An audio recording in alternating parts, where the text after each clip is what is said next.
Hi there, it's your second favorite DP right here, okay? No, that's Deadpool, you silly little Hufflepuff. Anyways, I'm gonna need you to shut up that pretty little mouth of yours and pay attention because the show's about to start, alright? And, I don't know about you, but I know who's my vote for sexiest ex-soldier turned pop culture show host. Alright, enough foreplay, let's get on with the show.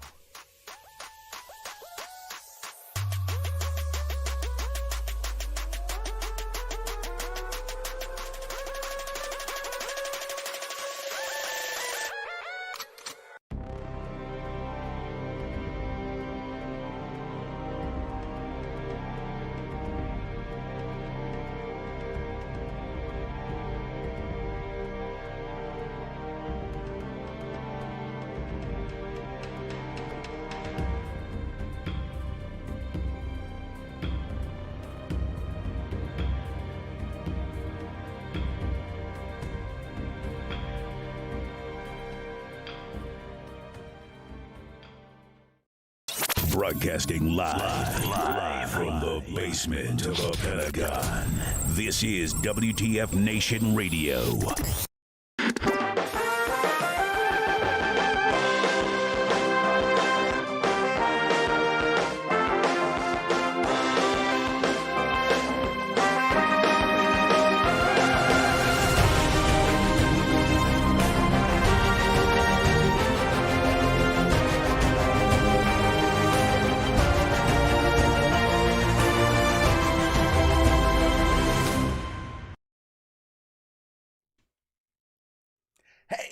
Everybody, welcome one and all. Today is April 25th, 2023. This is episode 131 of Pop Culture Warrior. It's the show where I stay up to date on all the ins and outs of what's happening in pop culture so you don't have to.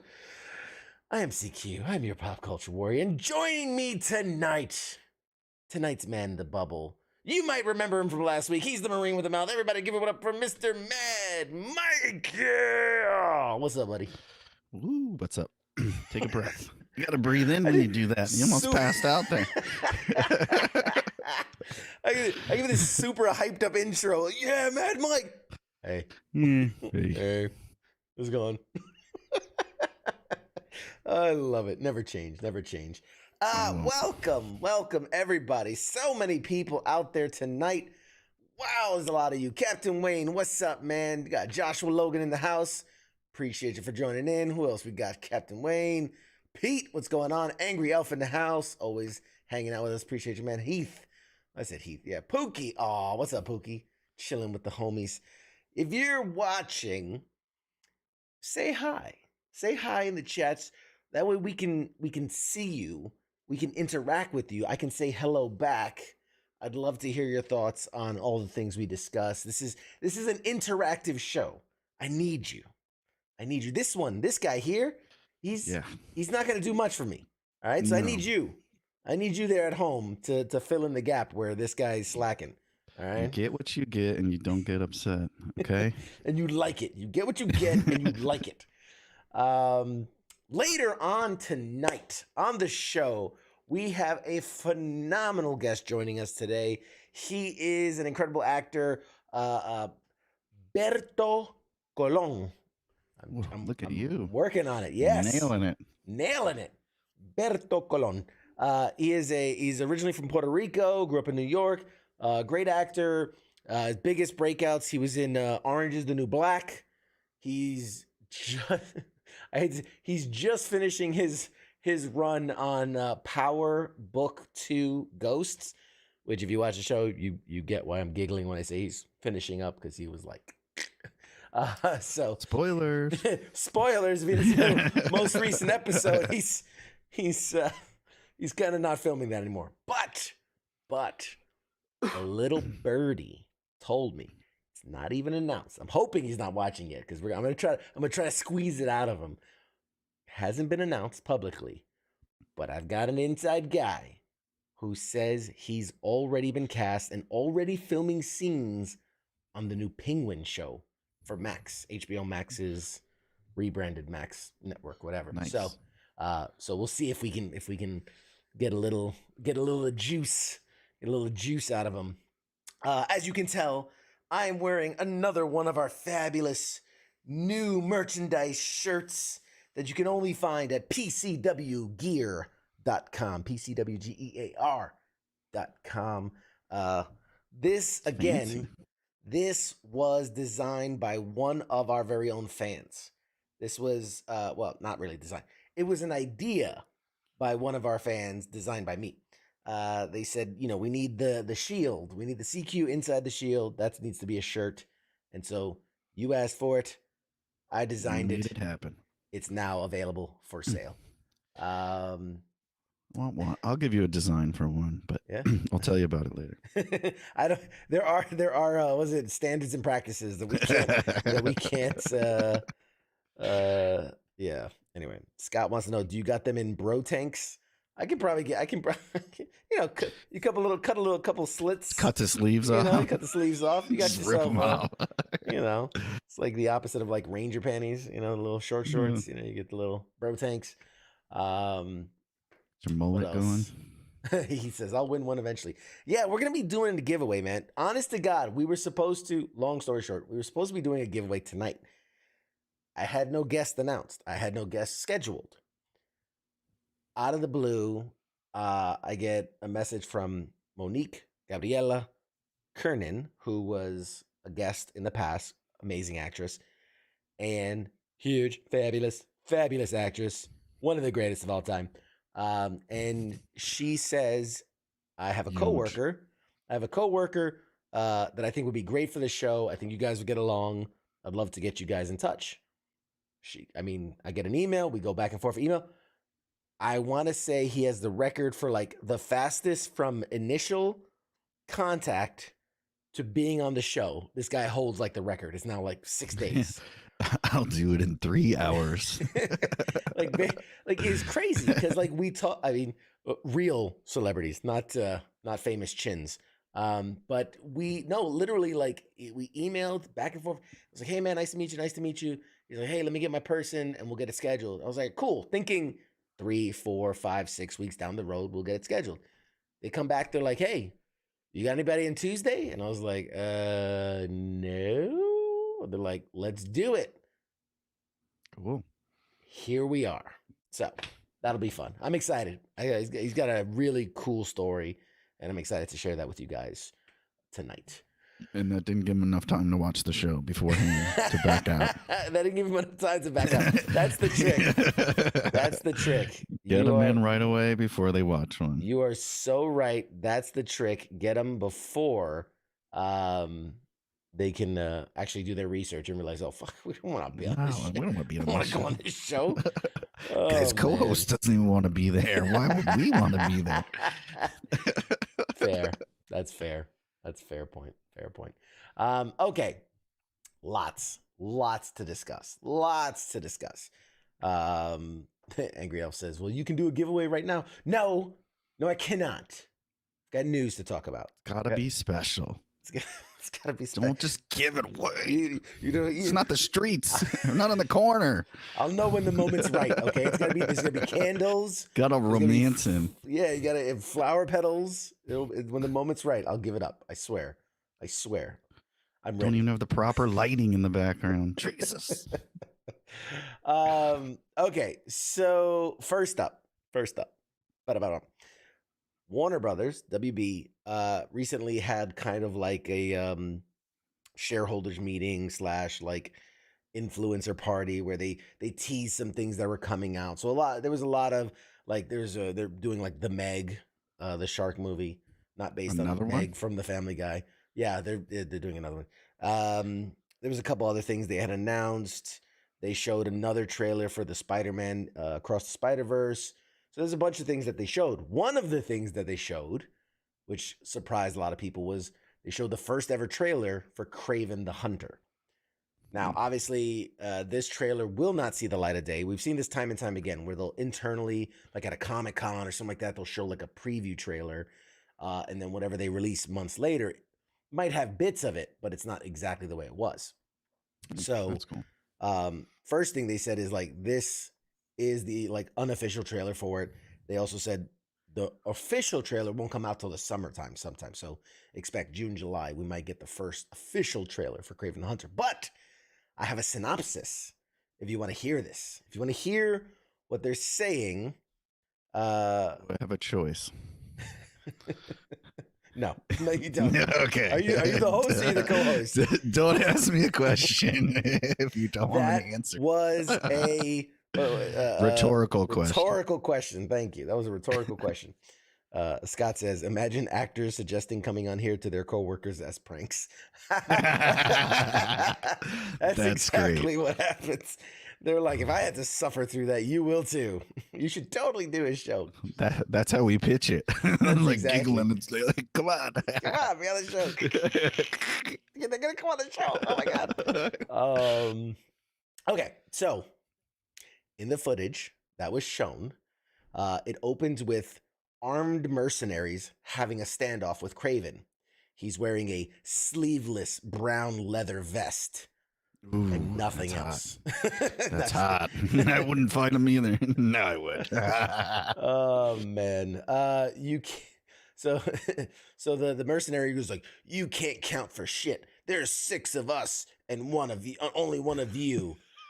It's very bad. It's very, very it's bad. Like the old Captain America movie, like from the 60s or whatever. Pretty much.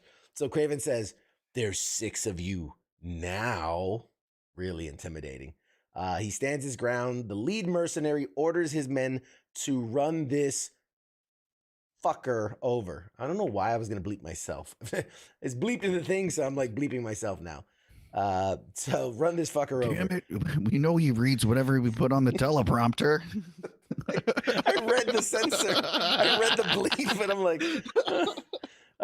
So in a bloody sequence, Savage Craven leaps into the truck, kills the trespassers, sinking his teeth into the driver's nose and ripping it off. Nice. Okay. I guess that's one way to do it, but yeah, it's not going to kill him. It's just going to severely maim him. You know what? You're not going to smell anything for the rest of your life. Got him. You're going to smell everything. There's no filter. So then there's a flashback sequence where Craven's father, played by Russell Crowe, instills the life lesson to his son. My son, everything on this earth lives by consuming something else. There are prey. We are predators. In the present day, Craven races through the streets of London with superhuman speed. In bold, this fall, no one survives the hunt. This is so bad. And then someone's yelling off screen, you think you're some kind of hunter? Some kind of code? You're just another man hunting for a trophy. Exactly like our father. Dun, dun, dun, dun. It's Craven's brother, the unmasked Dimitri, which for those of you that don't know, Dimitri, the brother of Craven in the comics, is Chameleon. He's the supervillain Chameleon. And then Craven says, I'm nothing like him. This is so cheesy dialogue. Oh God. I don't know. You're nailing it. I'm nailing this now, right? I'm watching the preview at the executive meeting. Like, Jesus, this is great. Let's throw more money at this thing. A jungle sequence shows Craven hunting his prey, humans. Elsewhere, Craven wears a leather jacket with a fur collar.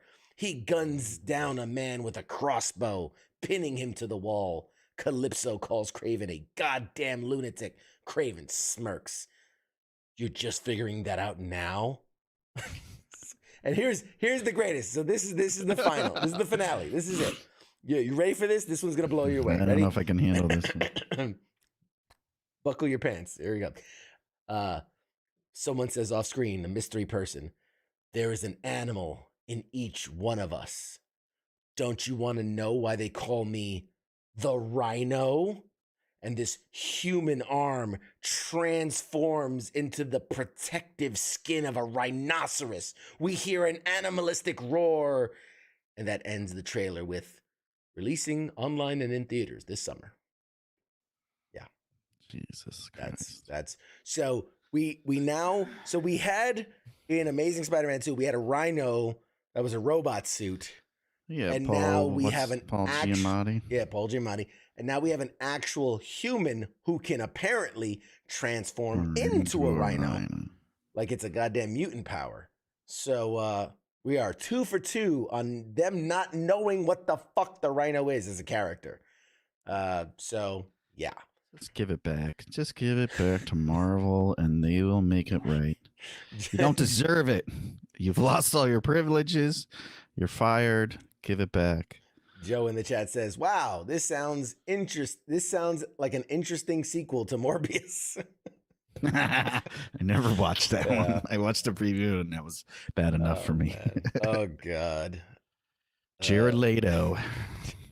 Stick to singing crappy songs, please. All right, guys, add Jared Leto to the board of people that won't be invited to Pop Culture Warrior. Ding, ding, ding. We're better off without him, honestly. I'm gonna start like I'm gonna do a graphic where it's like just adds the well, Mephisto. We'll probably get him on here though if he keeps doing movies like that. I mean, hey, he's got time, guys. Hey, easy there. All right, easy there. Scott says, when they watched this trailer at the party, do you think they clapped?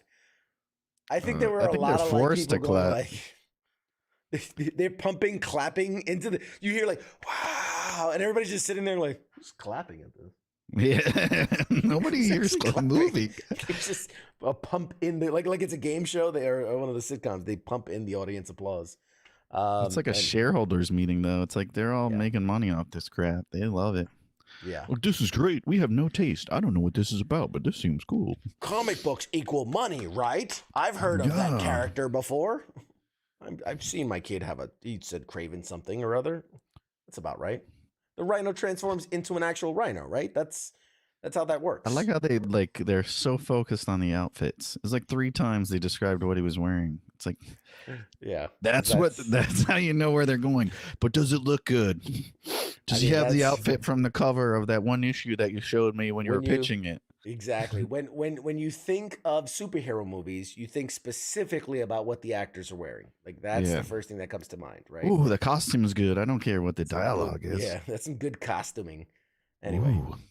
The things these guys come up with are just next level. Absolutely next level. It's you gotta love sad. it. I just want to sit in on there and like packle them like I do you. Just like, this is terrible. You should shoot yourself in the face. You'd be the one guy that's there's a theater full of people watching the upgrade. Boo! Who is that guy? He owns 0.02 shares. We want another reboot Batman again. We need another 17th Batman. Let's do it 60 style this time. Yes. Oh gosh. All right. Anyway, speaking of awesome got DC any more products, depressing movies to talk about? Speaking of more awesome DC movies coming to a theater near you. Please, no. We got to break this up. We got to like do one and then one later. Back to back. We got to break beat myself with the microphone. Okay. We'll jump back to that then. We'll jump back to that. I want to give you a break. I want to let you reset. We're going to talk about something that I think, if done well, can actually be awesome. Are you ready for this? You were a fan of like Ninja Turtles growing up, right? I mean, that was cool thing. Wasn't? If you're not a fan of Ninja Turtles growing up, you know what? Just tune out right now. Yeah. I'll beat you. Stop watching. Are you aware of the recent series, The Last Ronin? No. Have you heard of it? Yeah. Okay. I was gonna say, I was like, wow, that's really surprising that you hadn't heard of it. It's a great. For those that don't know, The Last Ronin was this great series. It was kind of like, if you remember, The Dark Knight Returns, really gritty, post Batman era kind of comic book. It's basically they did that for the Ninja Turtles, where we find it's the future. Only one turtle is still alive. Because it's a black and white comic, we don't really know which turtle it is, right? Because it's black and white. And he's using all of the turtle's weapons. So he has one sai and one nunchuck and the bow and one sword, and he kind of uses them all willy-nilly. And his demeanor's pretty bland and kind of like without humor. So we don't really know. We don't have their trademark personalities to show who it is. Yeah, we don't have any catchphrases or things like that. And it's not until much later in the series is it finally revealed who is the last turtle, which, spoiler alert, if you don't want to know about the last Ronin, it turns out to be Michelangelo. Of all the turtles, it was Michelangelo. Yeah, the best one that survives. Needless to say, there's a whole thing. It's very Mad Max. It's very, to save the future, we have to defeat the evil corporation kind of thing. And point being, they are turning it into a video game. It's being adapted into a video game. So the Teenage Mutant Ninja Turtles: The Last Ronin, the acclaimed graphic novel from the 2020 that painted a much darker picture of the Turtles, is getting a video game adaptation. News of the video game adaptation of this TMNT story was shared this week via Polygon, which spoke to Paramount, who owns the rights to these sort of TMNT projects. Details on when the game will be released and the studio that's working on it are unknown at this time. However, Doug Rosen, the Senior Vice President for Games and Emerging Media at Paramount Global, confirmed the intentions to put out a game like this, as well as the first details on what the game will look like. While past TMNT games like Teenage Mutant Ninja Turtles Shredder's Revenge are a bit more vibrant and playful, the adaptation, like this story, is at its source is meant to be a bit darker. It's meant to be a third-person game focused primarily on the single member of the Ninja Turtles. Something similar. The closest canonically to it is like God of War Ragnarok, where it's this guy going on a story, utilizing different weapons. But I think this could really, really work. Like if you think of like those great beat 'em up games, you take something that's story driven, and I don't know, because I thought about like, should it be open world and you're exploring different things, but then I was like, nah, I think narratively it's too much. It's too distracting. I think if you keep it linear, like maybe I've been playing this game Sifu, which is really, really, really good, where it is linear. There's a start, end, and it's a straight line, but there's branching paths. So like your first playthrough, you can go down the right path, and your second playthrough, you can go through it in the middle, and then second level to first level, and it's like, it's cool that way. So it's replayable. And it focuses a lot on martial arts and weapons and throws and blocks and things like that. So I think that style of gameplay could work really, really well. You have the 4 weapons on the D-pad, so you're playing, boom, switch to sword, switch to bow staff, blah, blah, blah. Like, I think it could do really, really, really, really, really, really well. Jenny says hi, by the way. She's in the chat. She says hi. Hi, Lars. Hi. Hi, Mad Mike. Scott says, give it to Rocksteady. They did a great job with the Arkham Knight series. I think this would fit right in that playstyle. Yeah, something like that. Played that Arkham Knight series. I think as that game went further along, because they tried to do the open world thing, I think it really dilutes it. Yeah, it's too much. Product is too confusing, and then you're like, keep it more linear. Like Arkham Asylum. Linear. Arkham Asylum was a great showcase of like where it felt open, but it was linear. You're on a path. It's just a wide path versus something super narrow. But plus, it's easier to develop when it's not open world. Look at Cyberpunk. Sure, Jesus Christ.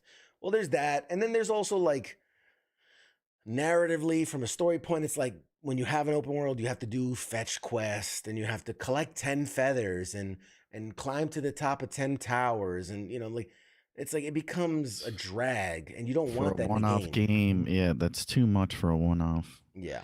They can't make more really, but I guess they could do whatever they want. It could spawn into a franchise. I mean, you look like Assassin's Creed, the first game that came out. They weren't like, we're gonna do this 20 game story. Like they did the first one.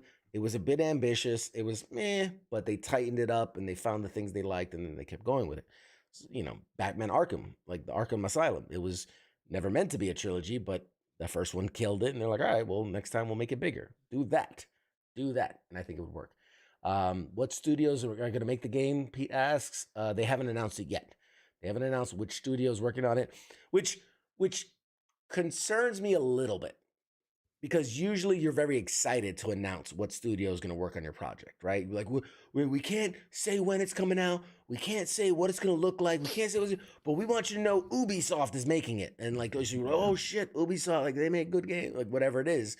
No word on who's developing it, which makes me kind of think it's probably a smaller studio that doesn't have a lot of credits. Or they're pitching it to see if people like, let's pitch it and see if people like it, and maybe someone will come knocking on our door. Right. Like, hey, I heard you're making that game. No, but you could. We got Pop Culture Warrior Studios doing it, but we'll take it over from here. We got it. Yeah, I'm over here like, okay, I remember my Python classes. How do I put a Ninja Turtle into the computer? Dick figure turtles. Oh man. So, needless to say, I do think it could be good. Don't go crazy with it like we're going to do a turn-based tabletop MMORPG version of it. Like, no, nobody wants that. If I think Ninja Turtles, I want classic beat 'em up. You can add those rich story elements. You could add the lore. You could add the Easter eggs and all that. But I just want to go whoop some ass. I just want to go whoop some ass. And narratively, for those that didn't read the books, he's constantly pestered by like the ghosts of his brothers, which is funny because they're not the real ghosts, right? It's all it's psychological for him. He's hearing what his brothers would say, so they're constantly ragging on him.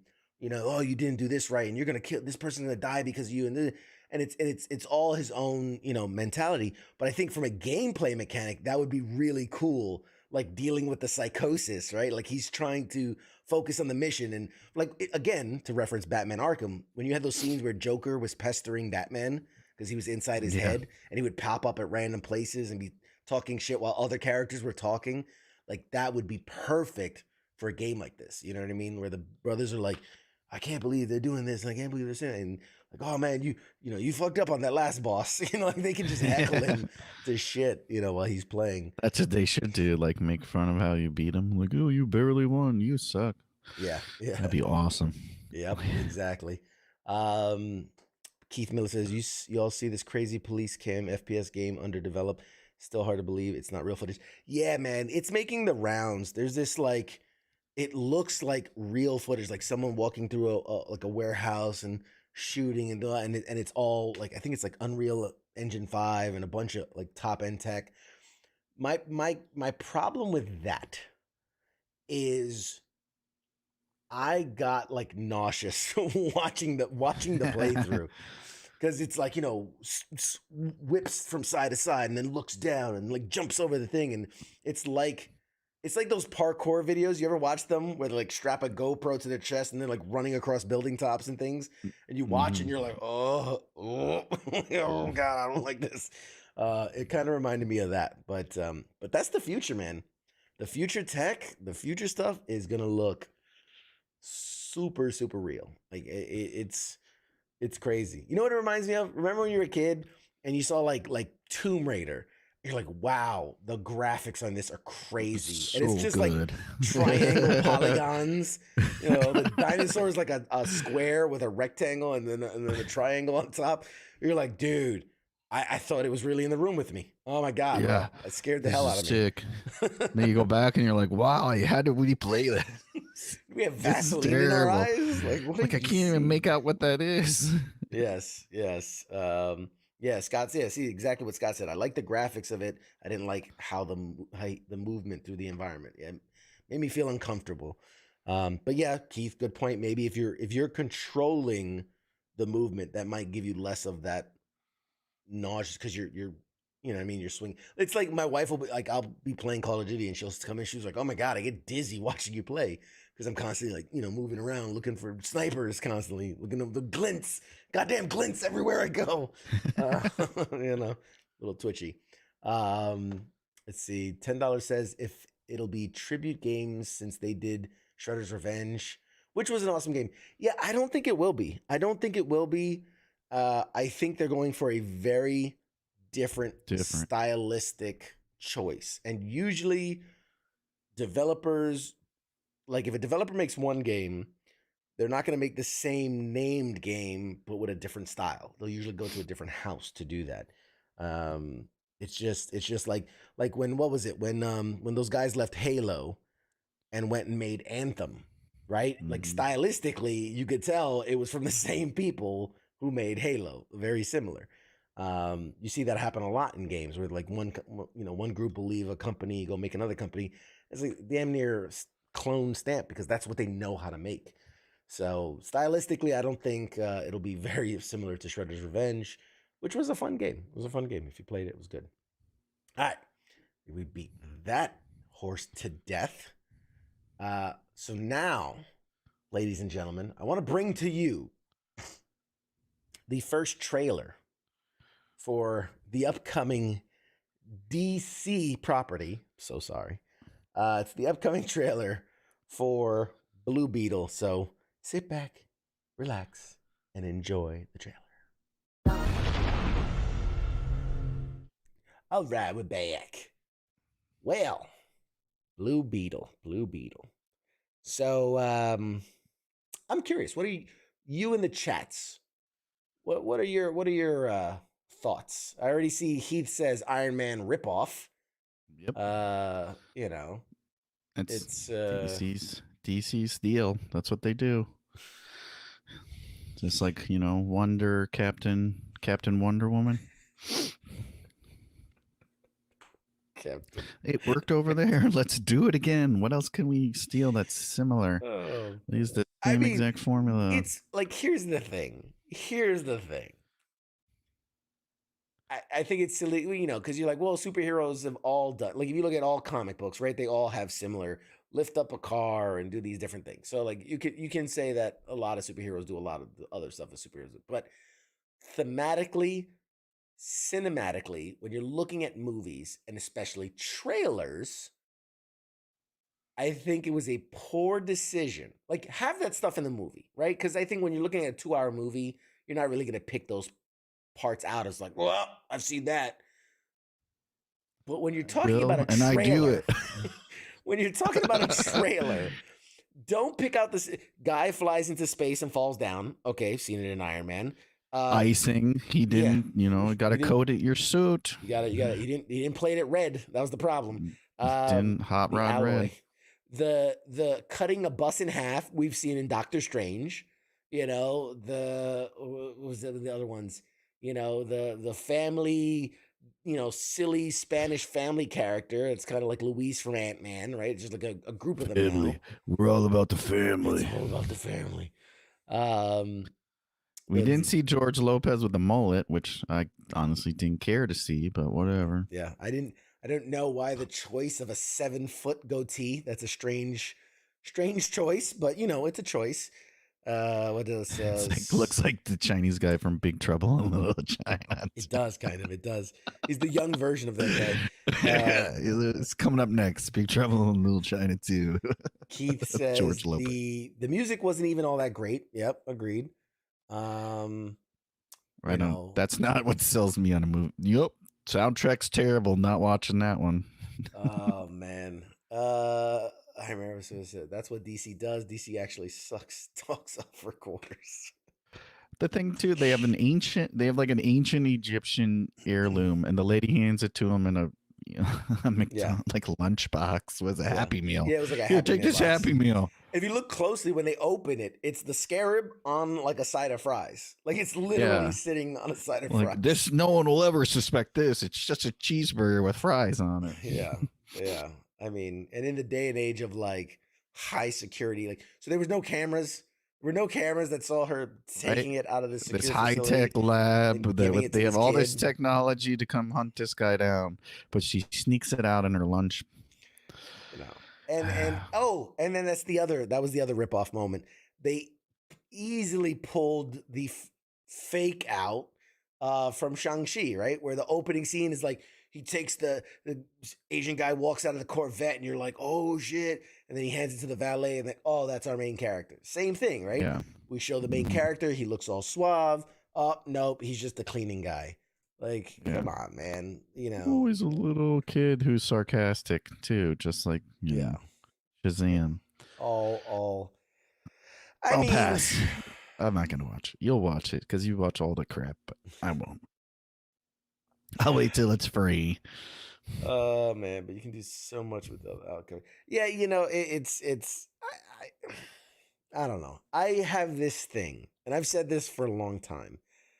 I watch everything that comes out in the realm of like pop culture, so like comic books, video game adaptations. I watch them because I grew up in a time where we didn't have them, and when we did, they were so bad, but we were so starved for them that we went and see it. I saw Super Mario Brothers, the original.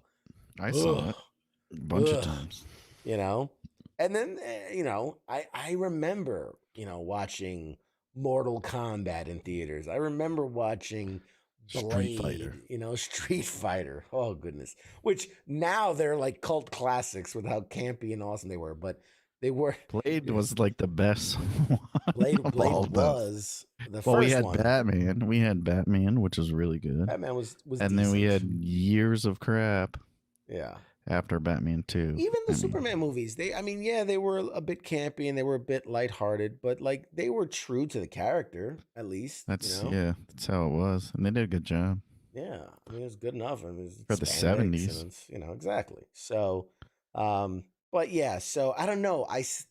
To this day, I've always been like, I'm going to go support it because if we don't, we won't get them. You know, if you don't support it, you won't have it. No, we will. So. They'll just be good ones that Marvel makes. Well, it's easy to say DC is the ones ruining it for everyone. They're giving them fatigue, and then people are like, "These movies suck. I'm not gonna go watch that one." Think about it. If you don't know if you've never read any of these comics or any of this stuff, and you're like just going to see the movies, and you're like, "Damn, these movies are really starting to suck now," because you're watching all these freaking DC movies. And you're like, oh, the next Marvel movie comes out. And you're like, I'm not going to watch that because I watched Blue Beetle and that shit sucked. And before that, I watched Shazam, or not Shazam. What's the Rock one? Black Adam. Black Adam, and that shit sucked. Yeah. And unfortunately, that is true. Like, I've heard it before where they're like, I don't know, some of the Avengers movies are good and some of the bad. I'm like, well, which ones are the bad ones? Like, the Batman wasn't that good. I'm like, oh God, no. What's wrong with you? No. Punch yourself in the face. But like, there are the people that don't know, like they don't know the difference. They recognize superhero is superhero. It's like when your mom was like, turn off the Nintendo. And you're like, I'm playing Xbox. This is PlayStation. But like, that's what they call it, right? That's just the thing of where like everything Unless is you're like me, I'm like, oh, it's off. I did. Why are you still playing? Because you said Nintendo. Yeah. They are the assholes. That's true. Michael Keaton is the boss bats. Yeah. Arguably, yeah. But yeah, I don't know, man. I don't know. So for instance, more that came out of that Warner Brothers presentation / sizzle reel, they showed a teaser for Aquaman 2. And my inside source is like, stop. He's typically a pretty chipper guy, and he was like, no. Dude, you're talking about a movie they made that was being made fun of for 5 seasons of Entourage. Yeah, and then they're like, let's make it. It's gonna be good. Entourage Not only will we'll do one, we'll do 2 of them. Yeah, and it's like, why? No, I hated the first one. First thing is that Amber Heard is not she appeared in like one quick flash of the trailer, so she's not really a part of the movie, so to speak. And should be like, that would be the only way to make it like, oh, whale just ate her. I'm like, what? And then shit just do some bad CGI, like whale just swallows her. Like, well, I told him not to eat. I told it not to eat her, but it didn't listen. It happens. These things happen. The other thing that they would say, they wouldn't say much about it, but the other thing they would say is confirmed Aquaman has a baby. Jesus. That's what they're going with. So, What's caviar? I mean, told you Aquaman fucks fish. Yep. He likes fish sticks. That's the best part of what was it? The John Cena one, Peacemaker. He totally fucks fish. Yeah. So that's Aqualad. That's that. So how many more of these shitty movies we gotta watch before James Gunn fixes it? Apparently, 3, 4. Apparently, so here's where it depends, because the idea was the whole Flash movie is supposed to like Flashpoint paradox that whole universe away and then bring in the new universe. But that one comes out before all these, doesn't it? That's my point. So if that's the case, does that mean Blue Beetle is part of the new DC universe, or is he a remnant of the old DC universe? Like, that's the problem. You know, DC came out, James Gunn said, hey, these are the movies I'm making, right?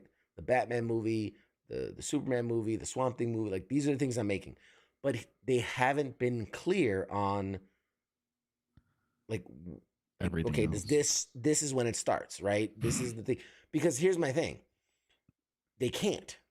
Because imagine if you're not like me, who's going to go see everything just because I'm an idiot, but if you're the normal person and they go, listen, after these 3 movies, none of that matters. We're starting all fresh.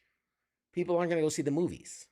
No. They're not going to go see the movies because they're like, why? Why get invested into something which is a silly thought, because you don't go see The Notebook because, you know, it's tied into They're the gonna larger, make another one. Yeah, the novel, the graphic, like, it doesn't go into like a series the of Nicholas Sparks world. Yeah, you know what I mean? Like the connected franchise, you just go see that movie because it's a movie.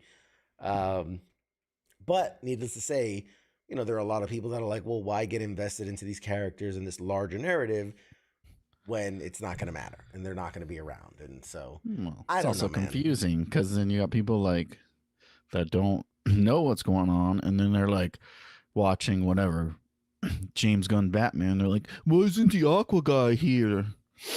Yeah, where's Joaquin Where's the Phoenix's Joker? Joaquin Phoenix. Why isn't he fighting the guy from, you know, whose brother died out in front of the nightclub? I forgot who it is. Somebody tweeted me, and they're like, look at this. And it was like, just confirmed. James Gunn announces who will play Superman. And it's like Michael Cera. And I'm like, you cannot possibly think that's true. You know what I mean? It's true. It's like, on the internet. It looks good. It looks good. Like, it's got the James Gunn photo, and it's like confirmed. And it's got the graphic, and it's got the comparison. And then it's got like a little blurb that says like, James Gunn says there's only one man I can think of to play Superman.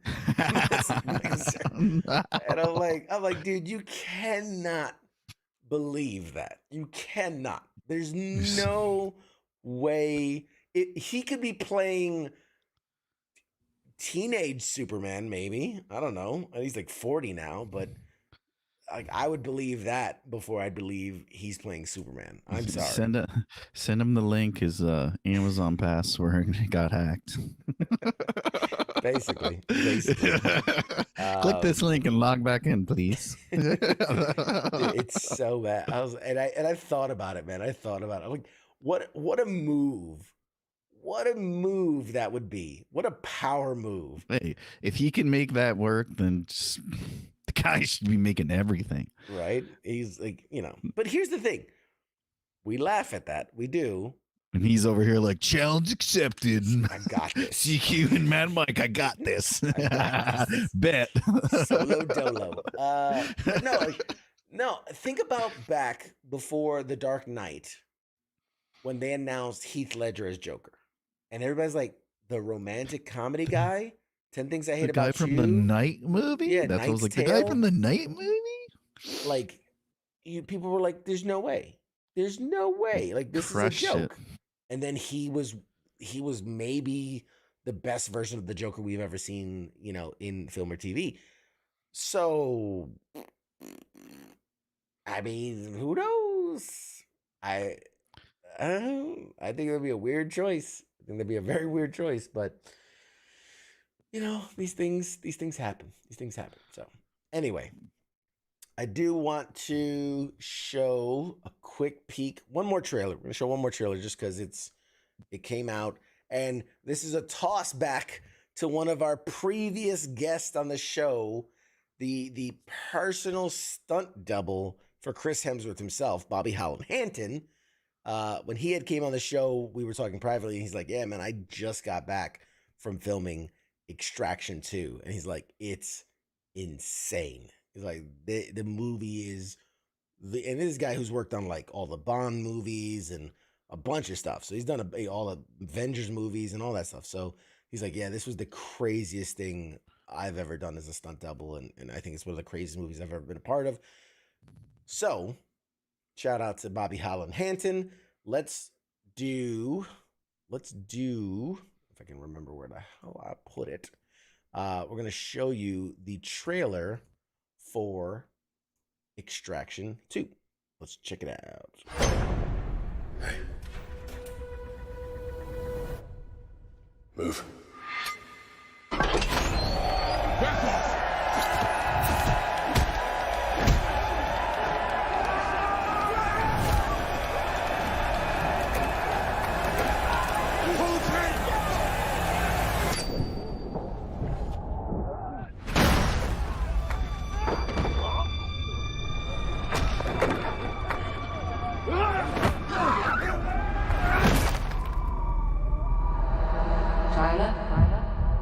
You were clinically dead 9 months ago.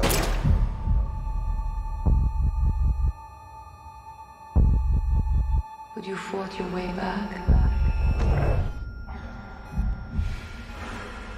You came back for this. Why?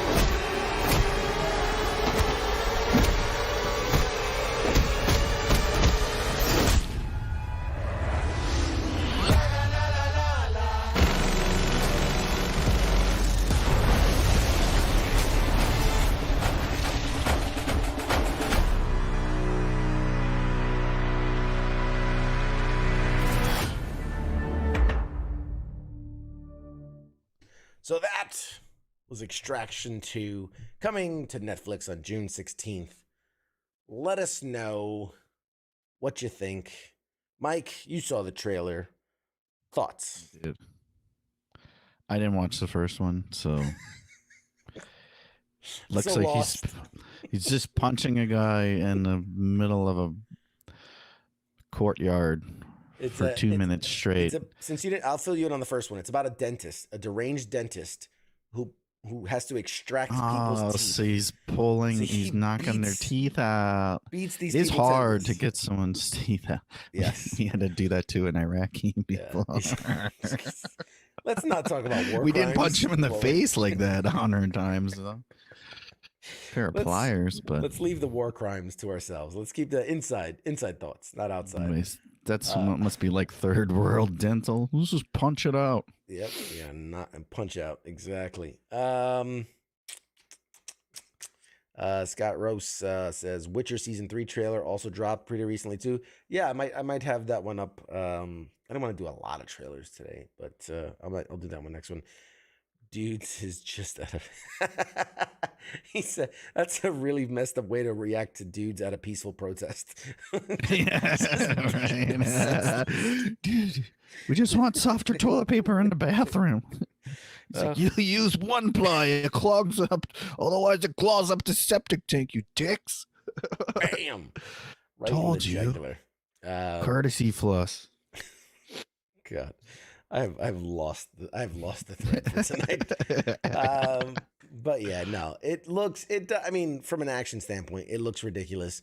I know they teased that one little scene. There's like there's a point where they like they did this for real. They did this for real where they landed guys on a moving train from a helicopter.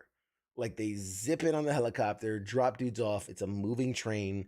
I remember talking to Bobby, and he was just like, it's insanity. The things we're doing in this movie are just absolute insanity. And they do as much practical effect as possible. Like when you see his arm on fire, that's not CGI. His arm was actually on fire, which is why he had the thick coat and they use all the chemicals and things like that. But still, as much practical as possible. So, what else? It's free. I'll watch it. It's not all free. 10 people. 10 people that subscribe to Netflix in the United States. It's not they free, paid for it. But, yeah, Keith, the Equalizer 3 trailer came out. Yep. I mean, I don't know, man. In a wheelchair now? Denzel's what, 88 years old? That's what I was just it's gonna like, say, I'm not really intimidated. Like, my grandpa's going to come beat your ass.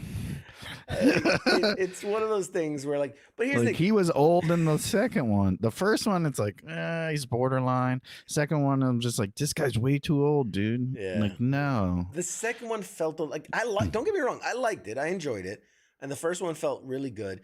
The second one, it felt a little forced. Like it felt a little like we gotta, there was this old story about like Bruce Willis. Or like, or no, perfect example, Harrison Ford. Where like, there's scenes where he's like jumping out of frame, and they're like we have to do one take, and it's like he just kind of falls forward. There's no real jumping involved. It's just you have to edit it a certain way or whatnot. I love Denzel Washington. I think he's an incredible actor, a phenomenal, like once in a generation actor. He's an incredible philanthropist behind the scenes and gets no credit for it. Like literally wants no credit for the things he does.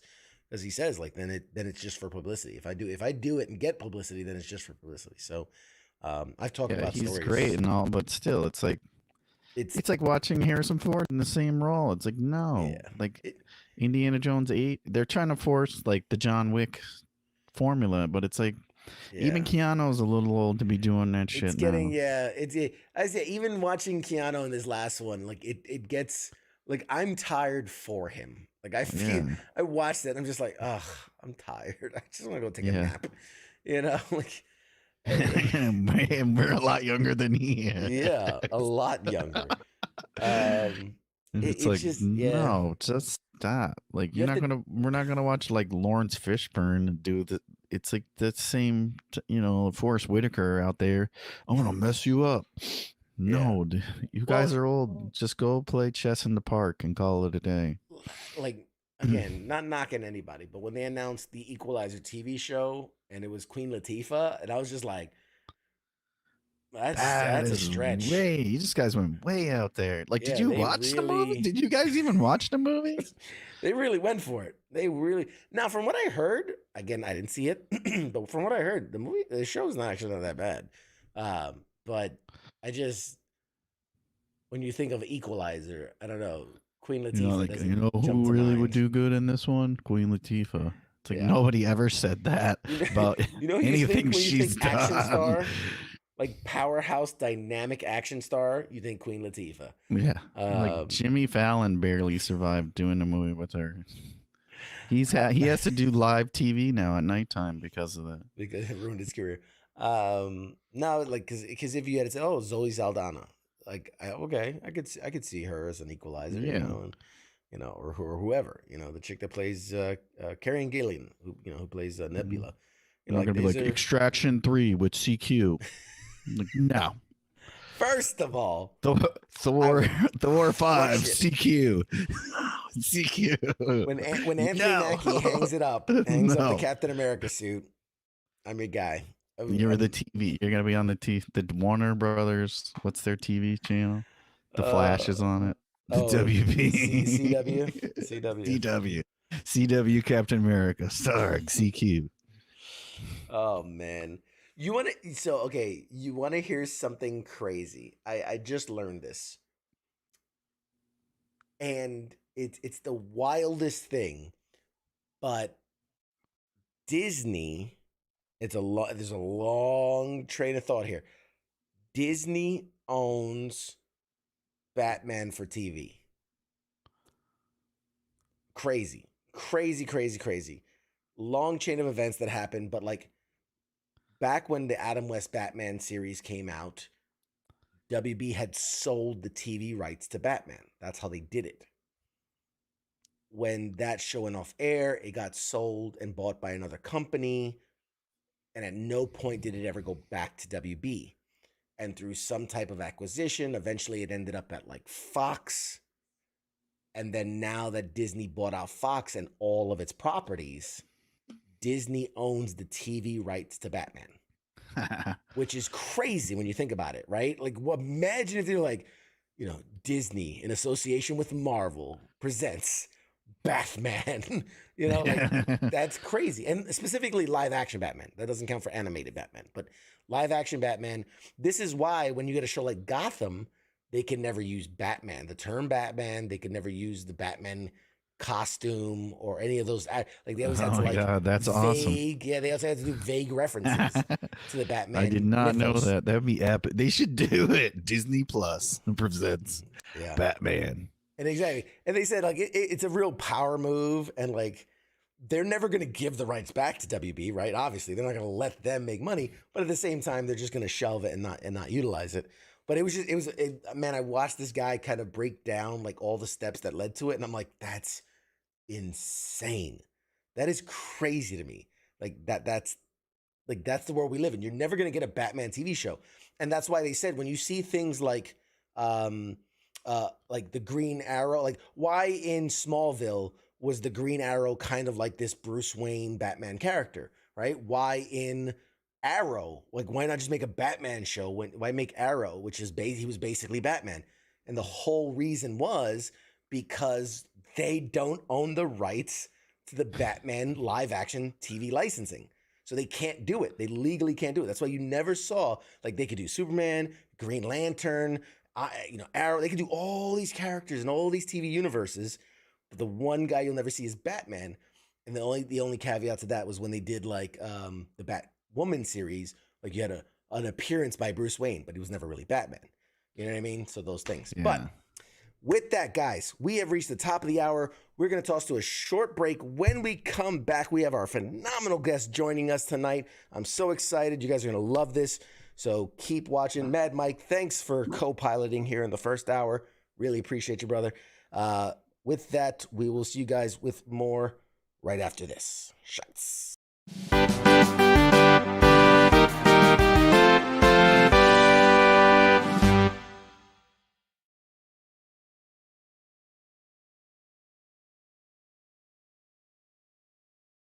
You're listening to the sounds of WTF Nation Radio.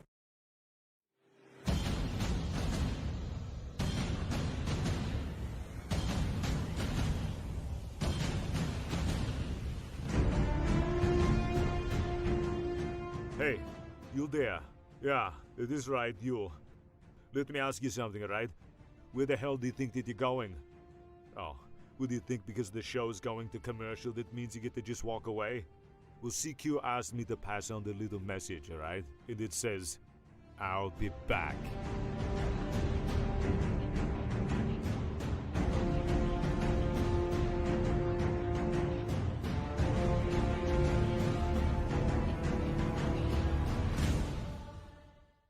After all I've done, do you love me now? Do you love me now? After all I've said, running through your head, do you love me now? Do you love me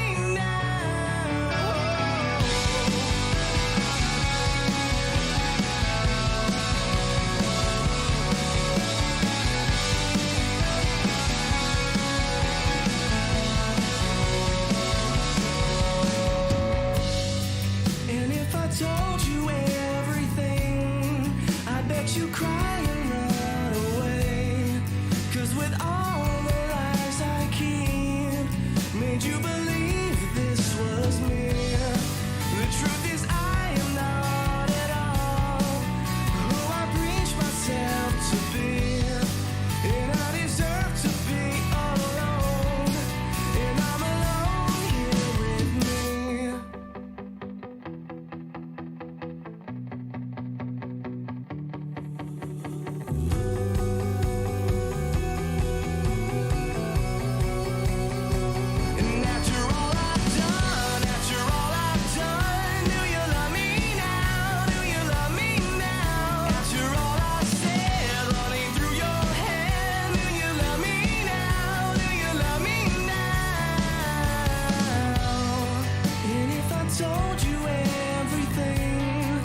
Broadcasting live from the basement of the Pentagon. This is WTF Nation Radio.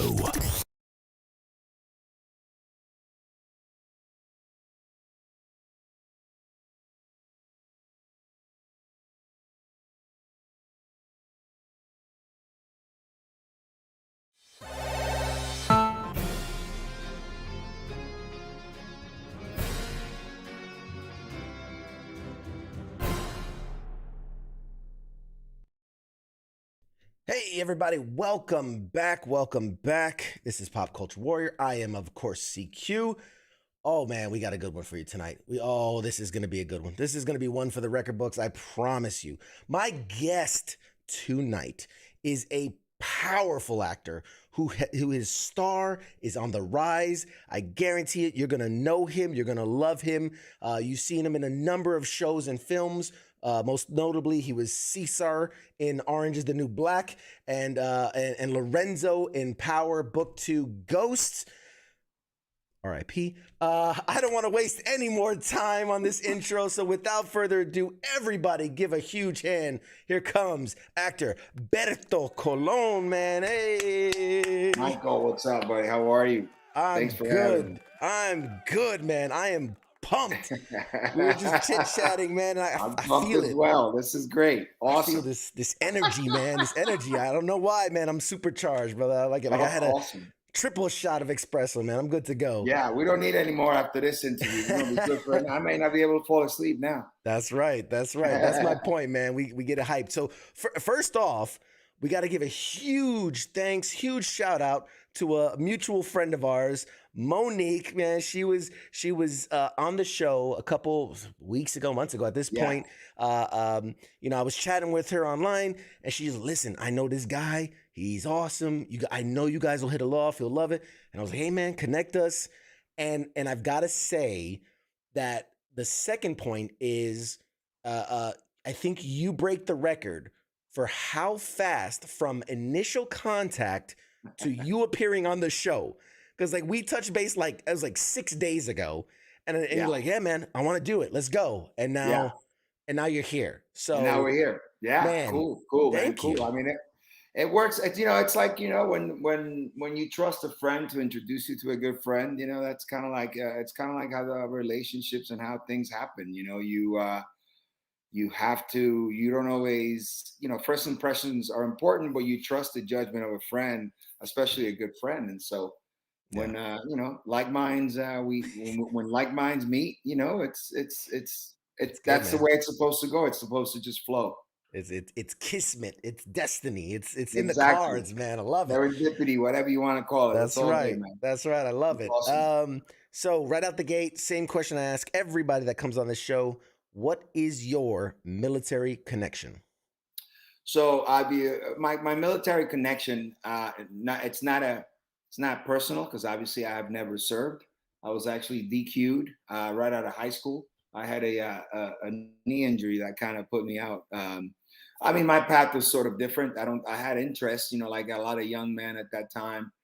I think that there's a point in our lives, men or women, doesn't mean just because you're a man, but for a young man growing up in the 90s, there was a point of interest. I had other friends who ended up going to the service that were real close friends of mine. And still to this day are good friends of mine who served in both the Army, the Air Force. And so there's that connection. But further back, my grandfather, my mother's dad, served in Korea. And he obviously he and a couple of my his brother also served, and I think he lost his life in Korea. And that's as far as family is concerned. That's the family connection, immediate connection with friends. And to this day, my daughter's godfather, who is pretty much my brother, Mark, he's in the Air Force and he's currently serving still.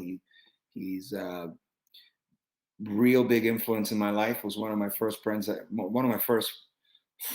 that I met when I moved to this country from Puerto Rico, and to this day we're still, like I said, he's the godfather to my oldest. So that is we have friends, but immediate friends that kind of had an influence on me were those, and obviously my family. So those people, that's my connection to the service. I mean, through the armed force, to the armed forces through those people. I've spent some times at a couple of different Air Force bases visiting him, Vandenberg, and I spent time in Colorado. That was Hawaii, right? Vandenberg is Hawaii, I believe, and then I forget the name of the one in Colorado. But yeah, man. I mean, I've always had obviously a huge amount of respect, and I've supported.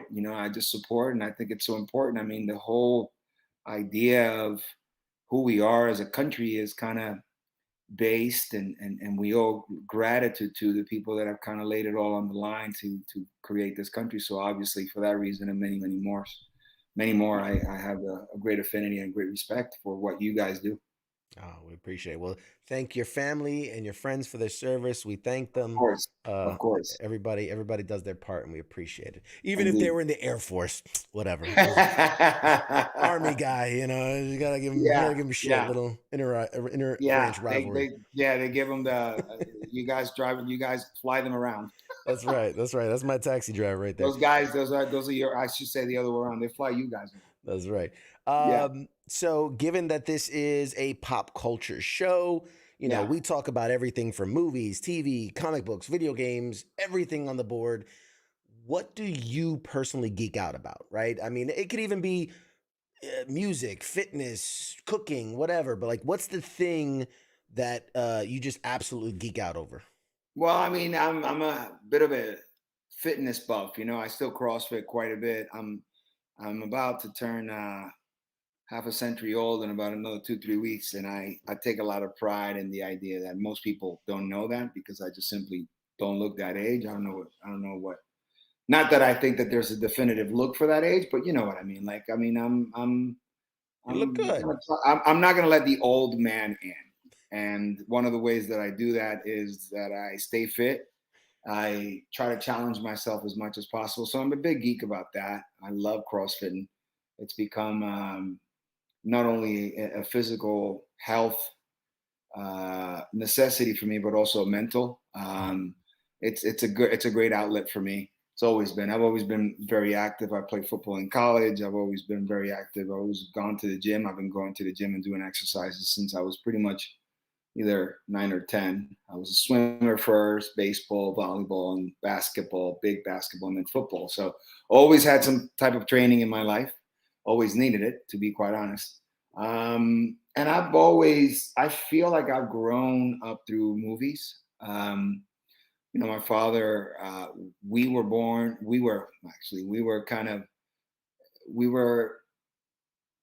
right at the prime. I guess we were early teens when HBO first came out. And in Puerto Rico, we when cable came out, it was one thing. It was only a couple of channels. I guess it was MTV. But when HBO came out and we got HBO, man, it was like, I still remember that big intro when HBO opened, and there was like the camera through the city, the town, and then it opens up to like the valley. I guess it was California, and like in the Hollywood sign style, it was HBO, and it was lights, and it was like, I will never forget that. So for me, movies and just the idea of kind of seeing life kind of represented, kind of having a mirror to our own lives through movies is something that I feel like helped me grow, right? I mean, you have these growing pains that everyone has, but nowadays these kids just think that they know everything on these platforms, and they are kind of uncovering things that maybe they shouldn't. Yeah. Well, the way we uncover things when I was coming up was through movies, and really, and just enjoying the hell out of them. And then, once in a while you get the privilege of actually going to see a movie on a big screen. So I think from early on, it just kind of, I've always been a geek about that. I've always been a big actor fan. I've always enjoyed that kind of commitment, that whether it was emotional, dramatic, the craft, funny, I've always just had such an affinity, and I've been so enamored, just I've always loved the art form. And I would say that was something that started in, very early through movies and things like that. Yeah. The Hollywood magic, man. The I Hollywood gotcha. magic, man, when that bug bites you. Yeah. So from early on, and I like to surf as well. Although as I gotten older, I've not been able to go as much. I was pretty heavy into it when I was younger. Cold water is just something that I'm not going to get into ever, So I guess I enjoy it part of the year. And then just being with my family now, like being a dad has been something that is, and a husband first, and of course a dad is something that I'm pretty geeky about. I dare I say I'm a little bit too committed to this. It's almost like sometimes, and especially as the kids get older, you got to let things kind of, you can't really, you have to learn to fight the war, not every battle. So, but that's just me, that's just the kind of, geek that I am, I'm just a very committed geek. I like it. I like it. And this is the portion where like I really want to get to know you, right? Before, because we do want to talk about your incredible career and the things you're doing and the things you got in the future, all these things, but like I like to get to know the person. Of right? course. Got to establish a baseline. Yeah, at the end of the day, we're humans. We're Yes, all humans. Yes. And like we're people first, and I love that. Of course. Are there any, obviously, you have a platform, you have a fan base. Are there any charities or big efforts that you're involved in or want to shout out or something, give some love to in the moment? I'm actually not currently involved with anything like that. Shamefully, I've been extremely busy, like I said, with the girls, and not to make any excuses. I try to contribute. I do my contributions to St. Jude and the normal things that you do like that. Sure. I don't have any big thing that my good friend Sean Mahoney was running a beautiful charity down in Colombia for these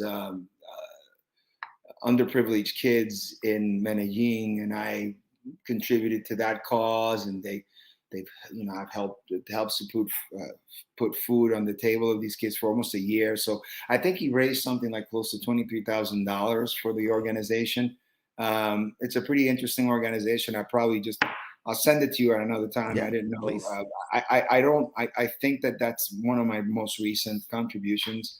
I think it's important, so I try to always, I try to be very present and aware of my surroundings and what's going on. And I try to be very conscious about people when they're in need of help. So, sure. But I don't have anything that I'm at the moment kind of backing or heavily involved in at the moment. And that's totally okay. You're between things, and I've seen, I stalked your social medias. I gotta learn about my guy, and I saw sharing like the GoFundMe's for victims of abuse and political things, and that's awesome. Of course, yeah. You have to be. I mean, these platforms. I think that's actually one of the good things about them.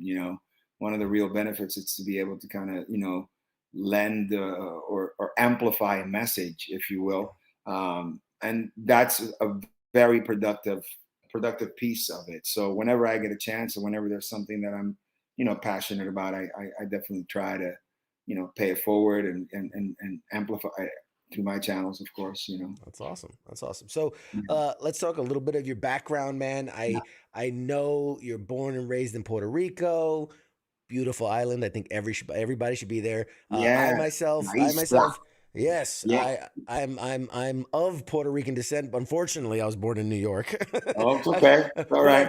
I've been back to the island. I've been home. You visited. You've been part. You've taken in. You're part of the culture. You go. Yeah. Speak a little Spanish, I hope.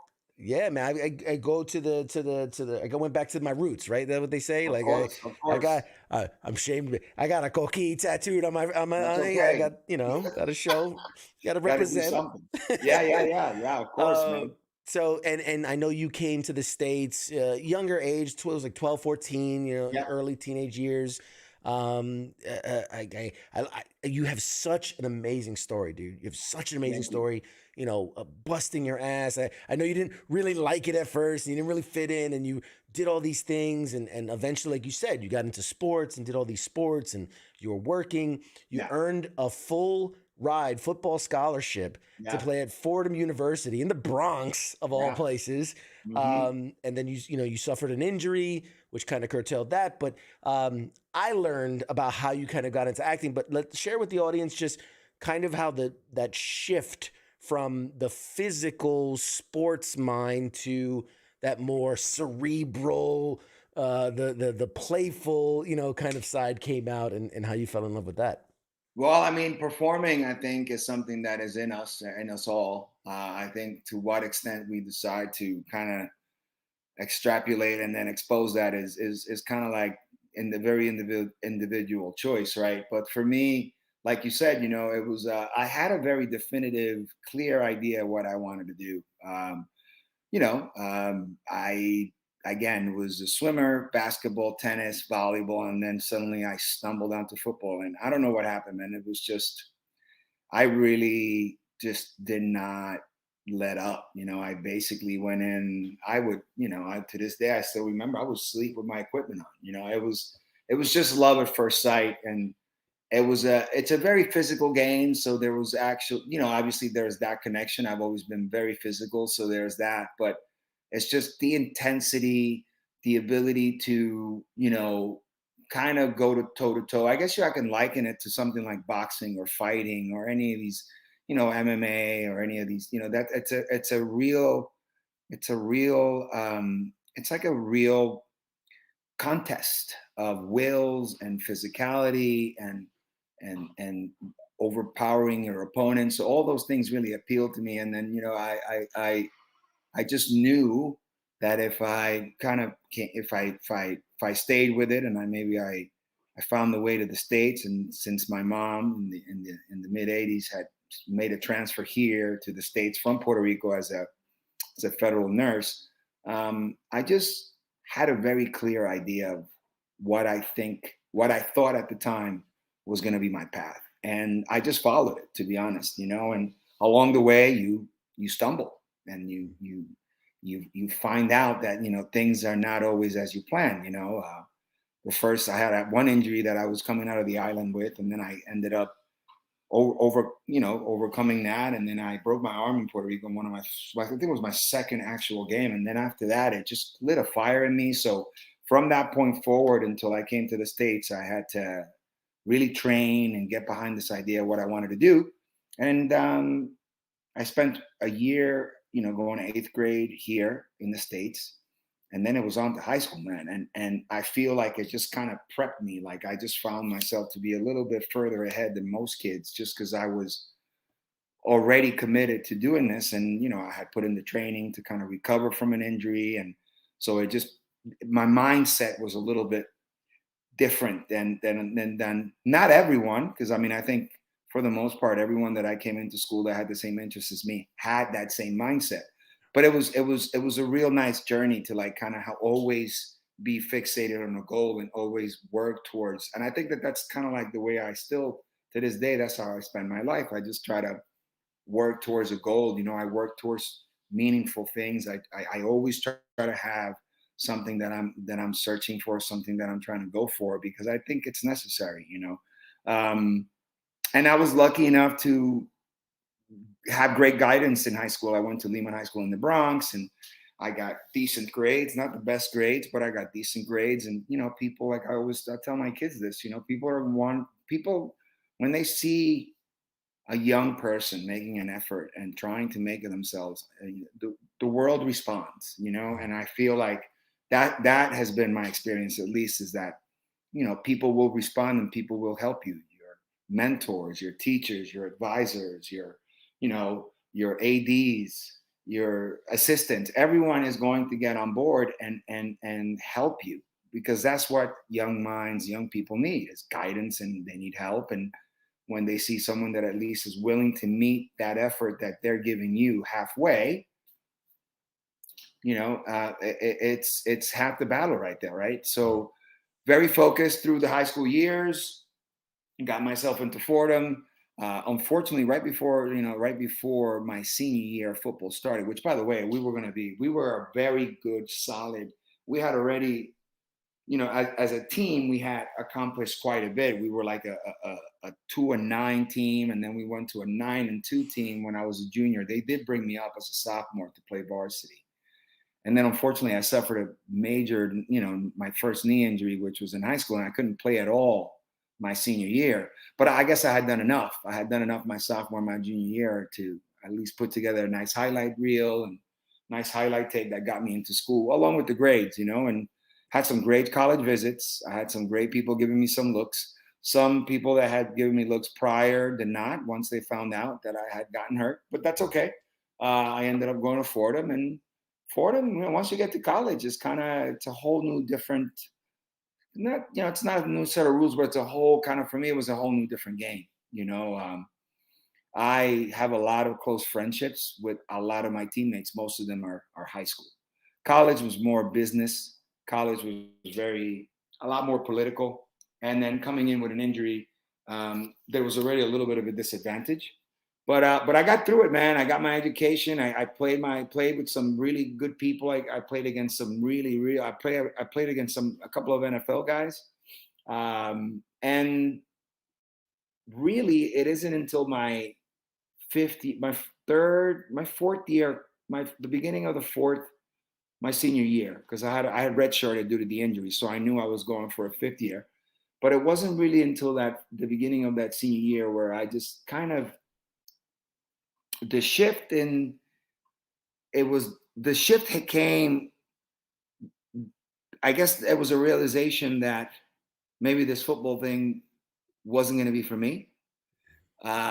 Second to that, it was a realization that I had a lot of other friends. My friend Mark that I mentioned before, who's a guy who's in the service, was already studying at SUNY Purchase, and he was doing a lot of different projects up there. And I had already gotten involved in some of them. I was acting in some of the school films, and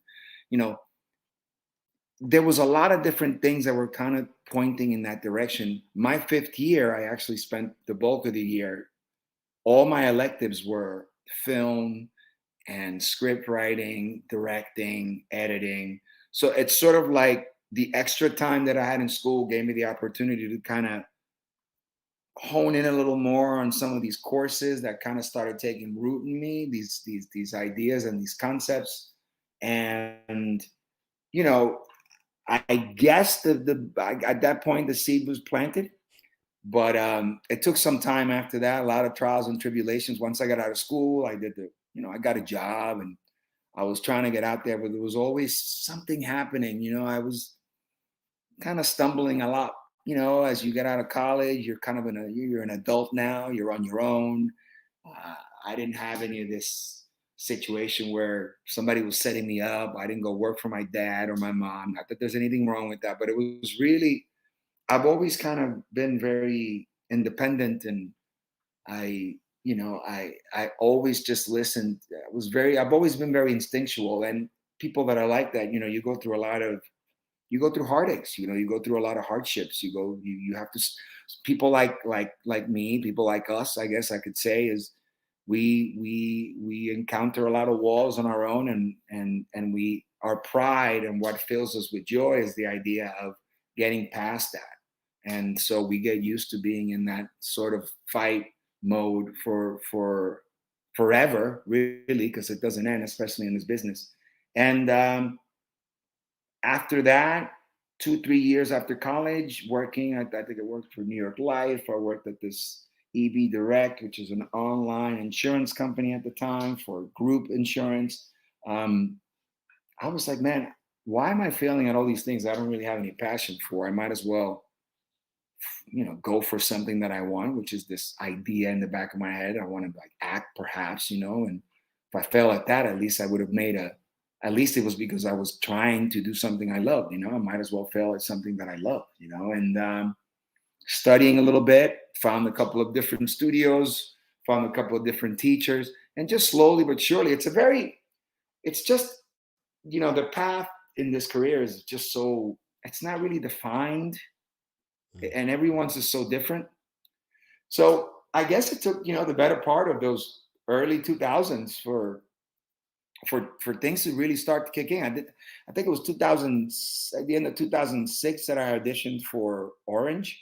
I had already done some soaps between I graduated in 97. So between 97 and 2006, I had done a few commercials here and there. I had participated in a lot of off Broadway productions, maybe 2 or 3 different NYU films and things like that. And it wasn't until kind of like a couple of guest star roles here and there, and a couple of co-stars on TV, under fives, whatever, soap operas, like I mentioned. It wasn't really till I did White Collar that year. I did White Collar. I did another show, some TV, Oh, and we're then gonna get into it. and then came Orange, and then from that point on, things Yeah. things just start evolving. Always had to have a job. I always bartended throughout all those years. Yeah. I was always beating the pavement. I was always doing 2 or 3 different venues at a time. So it was a lot. It was a lot of trials and tribulations. But like I said, it's just certain types. I'm that type. We don't know. We don't relent.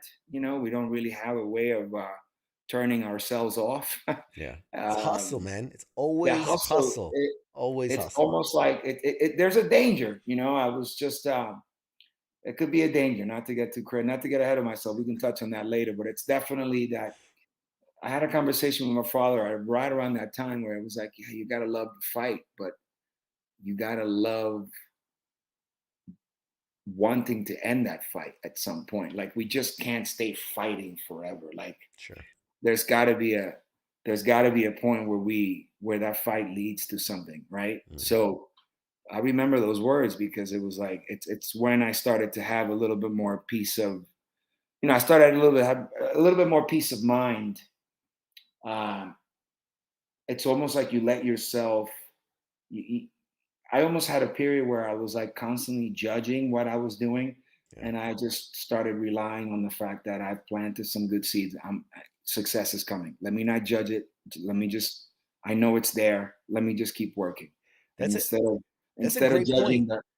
instead of judging the fight, I just started kind of feeling a little bit more comfortable. So Yeah, there's this thing. I've talked to a lot of actors and then directors and comedians, all this, but especially in the entertainment business, it's this thing of like climbing the mountain, and every time you're like, oh, there's the peak, and I get there, when you get to the peak, you see there's another peak, there's another one and that then you there's were. another Yeah, one, yeah. That's you a great know? analogy. And it's this idea of like, when is high enough? When can you look back and go, okay, yeah, I've come a long way, and Yeah. appreciate that. Yeah. Yeah, it's hard because part of the drive that's getting you to that peak, rightfully so, is not you're not allowed to look back. There's a phrase in Spanish that says "Pa'lante, siempre pa'lante, para atrás, ni para coger impulso." So you don't ever go back, not even to catch yourself and gain momentum. Right? It's not you don't even want to stumble going backwards. If you want to fall, you just fall flat on your face going forward.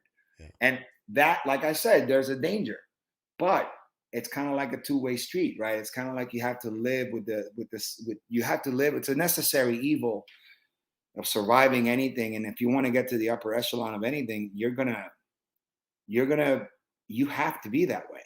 Yeah. You'll get to enjoy the benefits at some point, once you've accumulated a body of work that deems that kind of respect. And I mean, that's one way that you start getting over it, right? When you can concede to the idea that what you've done is good enough because of the results, and you can start looking back a little bit, but it's just always going forward. You have there's a lot of different components, right?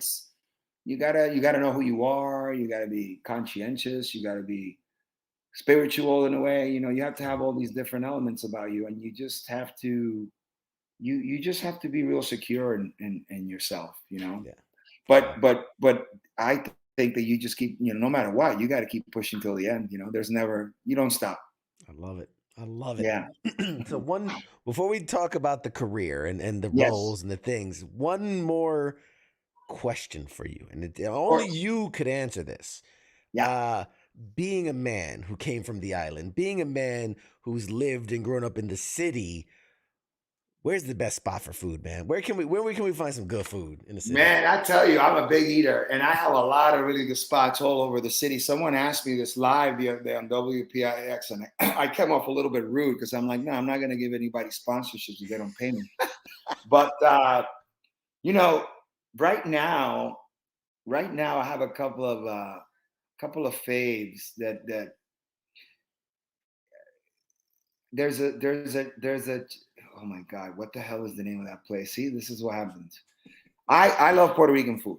Sure. You know, so I go whenever I go see my brother in Manhattan, I go to La Fonda Boricua, and that's one of my spots. It's a real low key spot, you know, and I'm all about Spanish food, you know. And then I think honestly, coming back from the island recently, I gotta say the chinchorros. No matter where you go, like Puerto Rico, just you could eat out anywhere, and there's a lot of really good chinchorros. You know, I eat very well, and I could eat on the side of the street in Puerto Rico. It doesn't matter, but I think overall, I would have to give a hats off to PR just because it's home, and it's because it's done the right way. But there's a lot of places here that do it right as well. Yeah.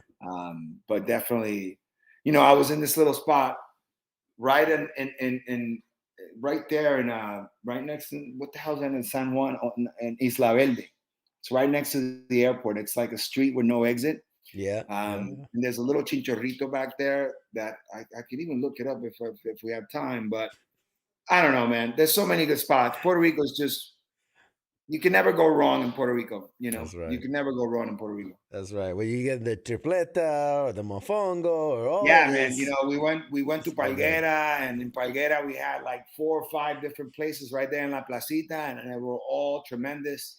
You know, we were eating. What was the other spot that?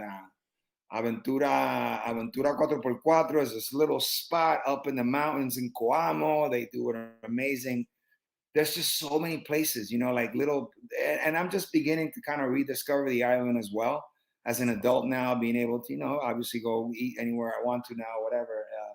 There's a lot of like small places that are like hidden like that, like little campos, little restaurants in the campo, and you know, it's Puerto Rico is definitely it's got to be top notch. For me, it's like one of the top in the world for food. You know, I mean, it's like just you no can't other. go to you can't get bad mofongo anywhere.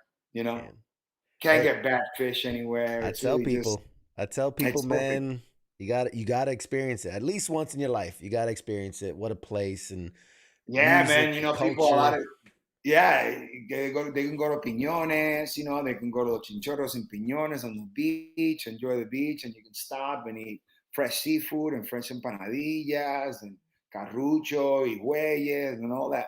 It's Puerto Rico. There's not a lot of places like PR. I got to be honest. Yeah, absolutely. All right, you're making me hungry, man. I got to stop. Nah, sorry. I'm thinking about mofongo now too. I'm thinking about a nice seafood mofongo right now, bro. I'm telling you. I got to get back to the island. So talking about your career a little bit. We touched on it a little bit. You know, you started in the 2005 range, we'll say, is where you kind of picked up. And I want to ask you this. If you can, I know it's so long ago, but if you can put yourself in that mindset, right? If I'm talking to you 2005, you're just about to kick it off, and I go, listen, what for you is you made it, right? Like, what for you is, if this happens, I made it, right? You're the young guy. What's your answer? So at the time, you know, it's honest because I've had the pleasure and the luck of working with some really amazing agencies, and the way to answer that question is the same way I took an evaluation when you're going to get an agent, specifically this agents are authentic, and that's the question that they ask: what will define you? What do you consider making it, or not in those words, but more or less, what is your career goal? What do you want to do? And of course, as a young actor, 2005, 2006, you know, I wanted to make movies. It's what I always wanted to do. But there's a path that is kind of unknown to, well, you suspect what it could be. You know that you're going to spend a certain amount of time doing X, Y before you get to Z. But you don't know what that path entails. And I will simply say that what I said then is still the same thing now. I just want to be able to make a living at what I do, plain and simple. Yes, now that I have climbed this ladder, I understand how this works. Television, at the time I was doing soaps, television, independent projects, film, big budget films, or off Broadway, Broadway. So everything is in stages. But at the end of the day, what I've discovered is that the one thing that lets you know that you've made it is when you're able to make a living at your craft. And there's a lot of actors that you've probably never heard of that spent 50, 60 years doing this work, and they led perfectly happy lives. They contributed they're part of the fabric of film or television or theater, and they provided for their families, which is what we all want to do. So I said it then, and I still say it now. Yeah, I'd love to make a movie, big movie. I'm going to lead a movie one day. I'm going to do these things that kind of like are the typical goal, right? That we all want. I've been able to, but gradually over the years, since that time till now, every goal that I put in, every goal that I've had, I've been able to attain. I mean, slow process. I wanted to be a series regular. Well, I've achieved that already, right? And now we can't stop there because we're not just going to stop at just being a series regular. So you just got to keep climbing. But at the end of the day, being able to make a living at what I do is the key. Stability is needed because in this work, and I remember especially at that time, it was always hard to get focused because,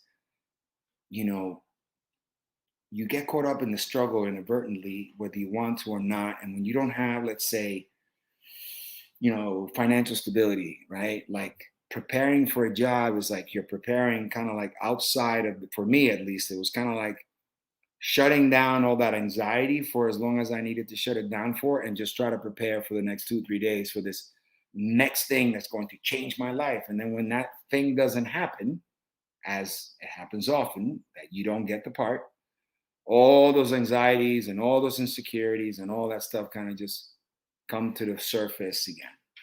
And for many years, that was the antithesis of making it, and that's what happens when you set unrealistic goals and what have you, and then you start to fall short and this, that, and the other. So there's a lot of traps, but I think at the end of the day, when you can finally make a living at what you do, whatever level that is, that's when you really start seeing a change, and that's when you see a progression, a real steady climb, and a real nice progression in successes. You're still going to have a lot of failures, but you see the proportion of success to failure becomes a little bit smaller. It's still a massive 10-1, 20-1, 30-1 ratio. It's still not for everybody for sure, but you start to see those numbers dwindle as you start to see also, the level of work that you're going out for. All that stuff starts to increase as well. But it's, making a living. That's awesome. Being happy, not having anxiety, just being able to focus on what you got to do. Things that's when you've made it. Yeah. And so I'm curious, what are your early memories? So those early bookings, so like All My Children, As the World Turns, One Life to Live, Royal Pains, Rescue Me, like all these early bookings, the guest appearances and one-off characters, so to speak, or janitor or guard or whatever. Yeah. Like, what are your memories from those early things? Like, what did you get from that? So, it's a beautiful question, Mike. The early memories of all that is how thrilled I was, how fucking happy I was. And, now looking back on it is, for example, being on Ghost and Daniel Sunjata is in the show, and he's now, and I'm now working on the same level with him. That is what I get. That is what I draw upon. And that's like the most fun when I look back on those days, is the idea that a lot of those people have also kind of stayed with it, and we are now kind of meeting in a different place. I remember the excitement. I remember, all the silly actory things that you do when you have like 5 lines and you're going to make a meal out of, five lines. It's like, oh my God, everything has to be full and perfect. And, no one, you get to do it once because you're not really important at that time, And so you start to learn the ins and outs and how things work and wide shots and singles and single on you, single on them. And all those, I remember those because they were like, they were much smaller than they are now. Like they're just the amount of time that people spend with you at this level is, you get to spend a lot more time kind of with your material. And of course, now maybe as a series regular, let's say now you're really carrying the content or the story, like a guy like Lorenzo, who wasn't always on camera, but he was present throughout this whole series, And so that's the change. But I have vivid memories of the beginning, and I remember just having, I get a chuckle, I get a laugh sometimes because it's like I just remember the pure joy and the absolute fulfillment that I had from something that was so small. And that just speaks to the fact that I was just I knew that I was on my way to more, Yeah. And but how far you've come. how far I've come. But at that time, all I was focusing on was like, my scene partner at the time, it's like there are names, there are people that I still remember from kind of having that, that you meet in the business and you see them now, 10, 15 years later. And it's like, oh man, you remember we did this, we did that. Like Daniel, and he was a big star in that show and he was obviously a lead. And I just went in for like one episode, like I went in for like 3-4 days. So it's part of the deal, man. You take those wins, and when you don't know anything less, they're huge. And they are in their own right, So I have fond memories of all those years. Yeah. It was good work. It prepared me, and it humbled me, and I understood that there was a process, and I wasn't the only one there going through that. I wasn't the only person in that, I wasn't the only under 5 or the only guest star or co-star at any of these shows. There are other people that have the same interests as me and they want the same thing as me, so you just learn to appreciate all of that. And years later, here we are. How, again, one question for those early days is, how was Hollywood and the machine of making all this, how was it different than you expected, right? What was not what you expected to be? To be honest, Mike, I didn't really have much of an idea. I wasn't conscientious enough about Hollywood. I really, the rumblings that you hear now, I heard then, right? Not enough representation. There's just not enough of us being represented. There's not enough women. There's not enough people of color. You always hear these things. And I think, in a way, not to sound, I think that for an actor, it's for me, I'll just speak for me. It was important, not that I was ignoring that or not that I wasn't aware of the rumblings or what some of those realities were. But that's scary, especially for an actor who's young and, Puerto Rican descent and, who doesn't have a single soul in Hollywood that can give me a leg up on anything. So to sit there and think about those odds, I think would have been was distracting. And I can tell you I avoided it. I also never saw myself as one of those people. I never saw myself as one of those who were struggling. I don't know if that makes sense or it sounds arrogant, but I saw myself outside of that realm because you have to forge your own path.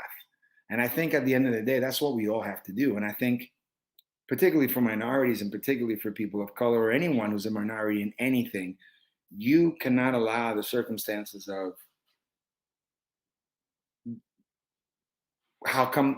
you cannot allow the circumstance of the numbers not being in your favor to get in the way of what you want.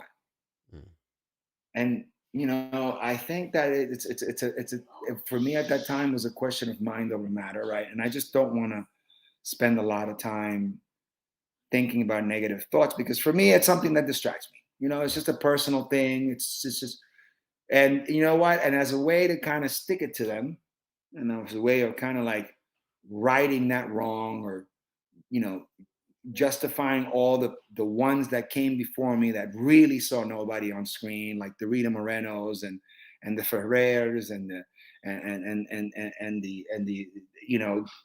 Mario Cantinflas and all these people that were just like singular, like in their honor. You have to make sure that you make it, right? Because already someone came up before you. You have to try to get as far as you can. And so I think that's kind of like what whenever I had those thoughts, I try to really just surpass, get through them by I kind of avoided them, to be honest, And you're doing this doesn't mean you don't acknowledge the reality. It just, it's for an actor, it's a futile exercise. I mean, once you have a name and once you've developed somewhat of a following, and when you can carry a show and you have power, right? Because then that's power. You're a product now. You can sell something. You have a network that's behind you. You have producers that are behind you. You want to be like a Leguizamo, right? You, of course, become an activist. Make as much noise as you can. At that point, I think you're justified, and you should. You should. But there's a time and place, and I think that I think for me that's how I handled it then. I think going forward we'll see. Yeah. I'll be honest. I'm seeing a lot of representation now. Yeah. I think that's a great note, because you're also all the names you mentioned, the trailblazers. Like, there's someone young watching TV now that's going to look at you. And they're gonna be like, yeah, that's the guy I see myself. And if he and they can see me, and they see a lot of others like me. Whereas when we were young, maybe we saw one, or they can see 20, 30 in different mediums, in different platforms, on streaming, on TV, on stage, in the film. Yeah. There's a lot more diversity now. The numbers are not near equal. I mean, I'm not saying that they are. There is definitely a shortage of certain representation, but I think that especially in the times that we live now, I mean, we've come a long way from where we were in this business 50. I'll just say, look, 50 years ago, we've come a long way. Absolutely. A real long way. Getting back to you, because we're running short on time, man. I got we're good. Don't worry. We'll stretch it. We'll stretch it. Sure? I don't want to hold you. No. You're father, good. You're good. I want to make sure I keep you entertained. Don't worry. We're good. We love you, man. Everybody loves you. Everybody's getting a good time out of it. Let's talk about Orange is the New Black, right? Because that's a game changer, right? I know. You're doing your work. You're getting gigs here and there, but like, that's 12 episodes as Cesar.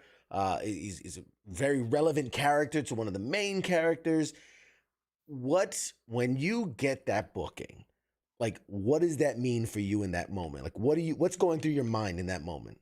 So Orange was interesting because, as you know, Orange was part of 3 different shows that kind of launched Netflix, and we can get into an entire whole new episode and talk about what Netflix is, but essentially the face of this work was the medium itself was changing, because at that time, Netflix was producing the work, House of Cards, Lilyhammer, and then Orange.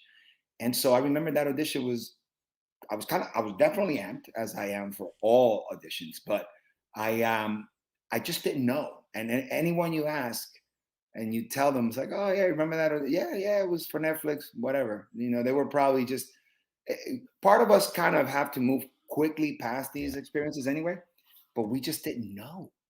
And when you bring that up, it's like, well, it was the beginning of Netflix. So there's that, and then there's the idea of this trailblazing, incredibly influential global sensation on a limitless platform.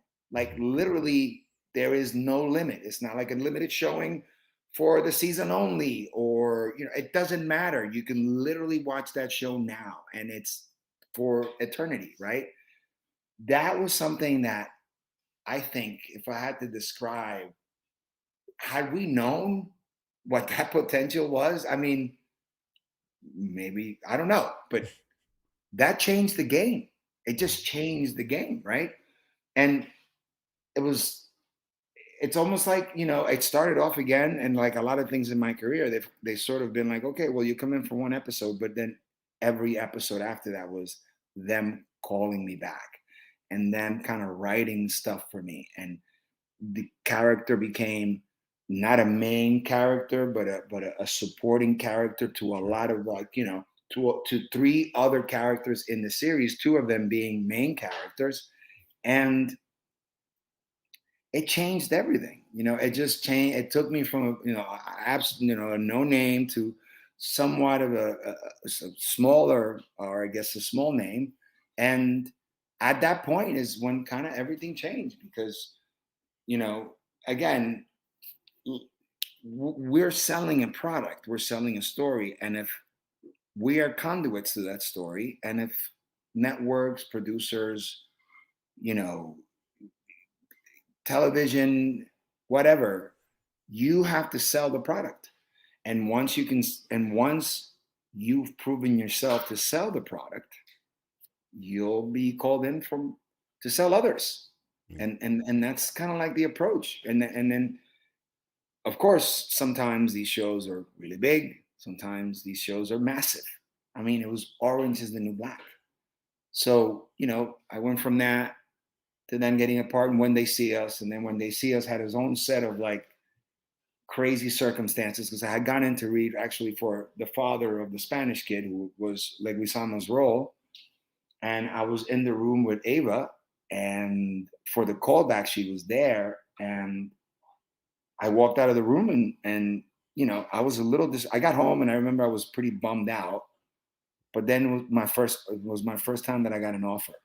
So even though I went and I read for the role that I didn't get, you know, they came back with an offer to do the role of the guard in the jail, which was, you know, an interesting situation too, because I researched that a little bit, and it was the guy who was really abusive to Corey Wise, who happened to be the youngest of the five.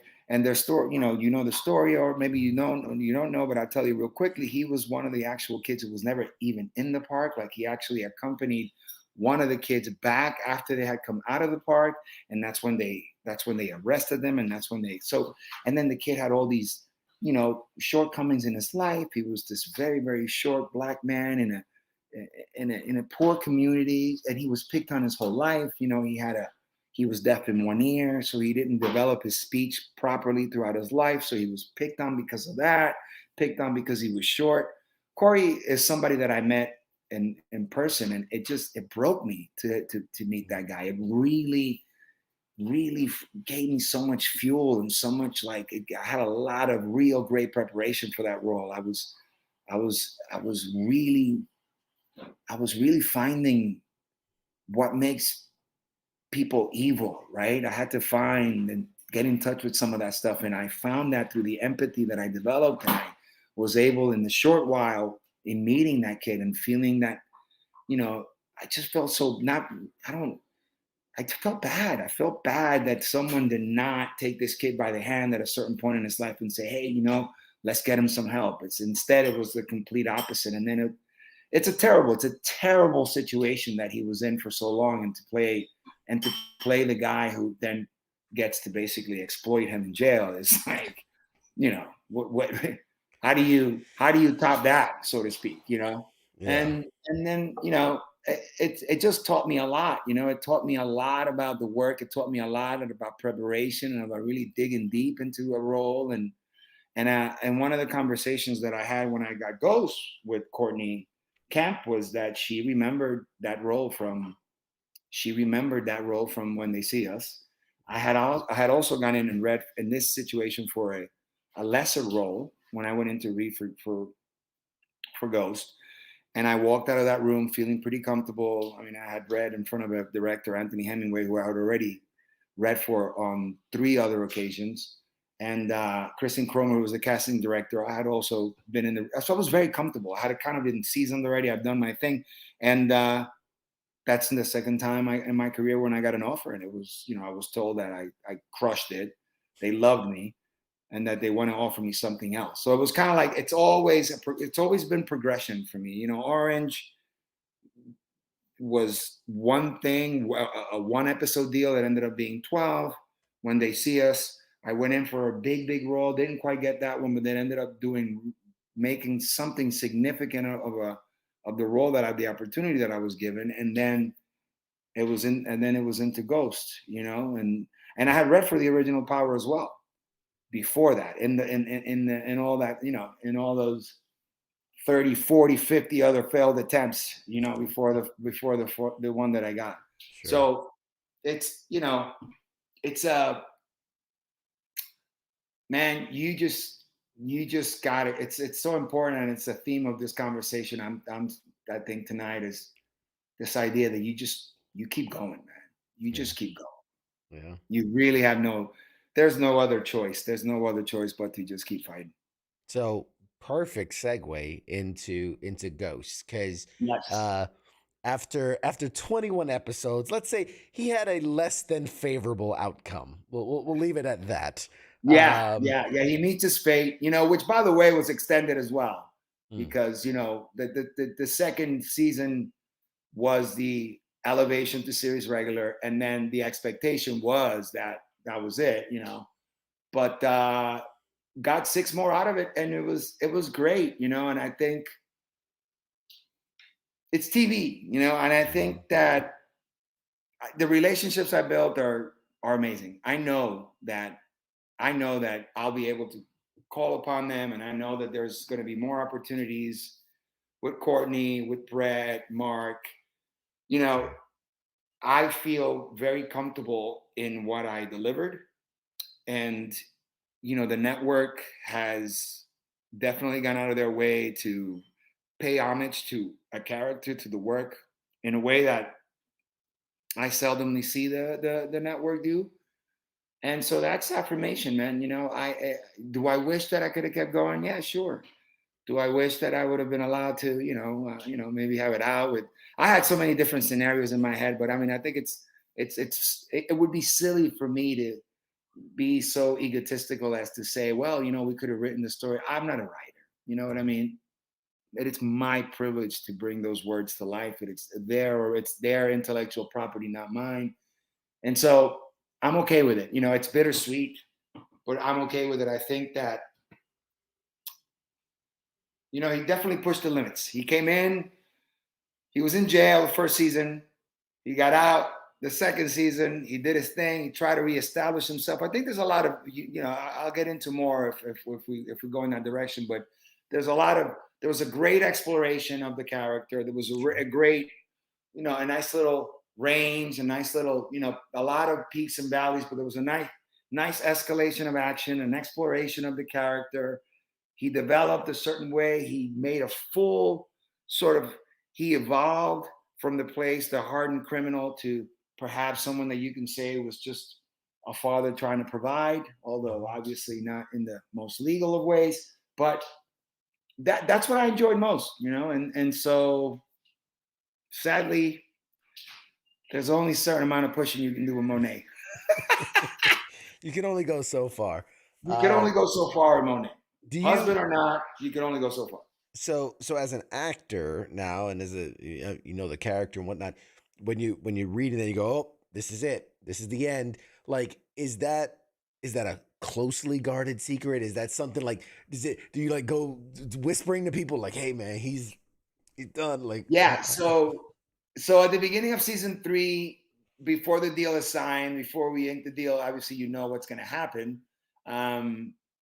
And you have your, for example, we knew it was going to be 6, right? Like that was what, but we didn't know when and where or how, it is called Ghost. Ghosts do appear and they haunt and they do what they do. So at that point, I was content and resolved to do my very best. I knew that in this situation, television moves really fast. So I just really focused on making sure that all these moments were lived out as fully as they needed to be, and that they had with them the necessary, the authenticity. Because from moment to moment, it was going to be a build for that final, what is it called? I guess what's the word I'm trying to look for? Confrontation. Well, it's all a build to that final outcome, and so TV writers have a wonderful way of writing stories and writing this escalation and sometimes de-escalation of tension and then escalation again and de-escalation again. But it's all being done in a way that they really set up the audience really well. And a lot of people were already predicting it from the beginning, but they didn't know. And the thing that I always say is like, I knew what was coming, but the character doesn't. Right. So there needed to be a certain,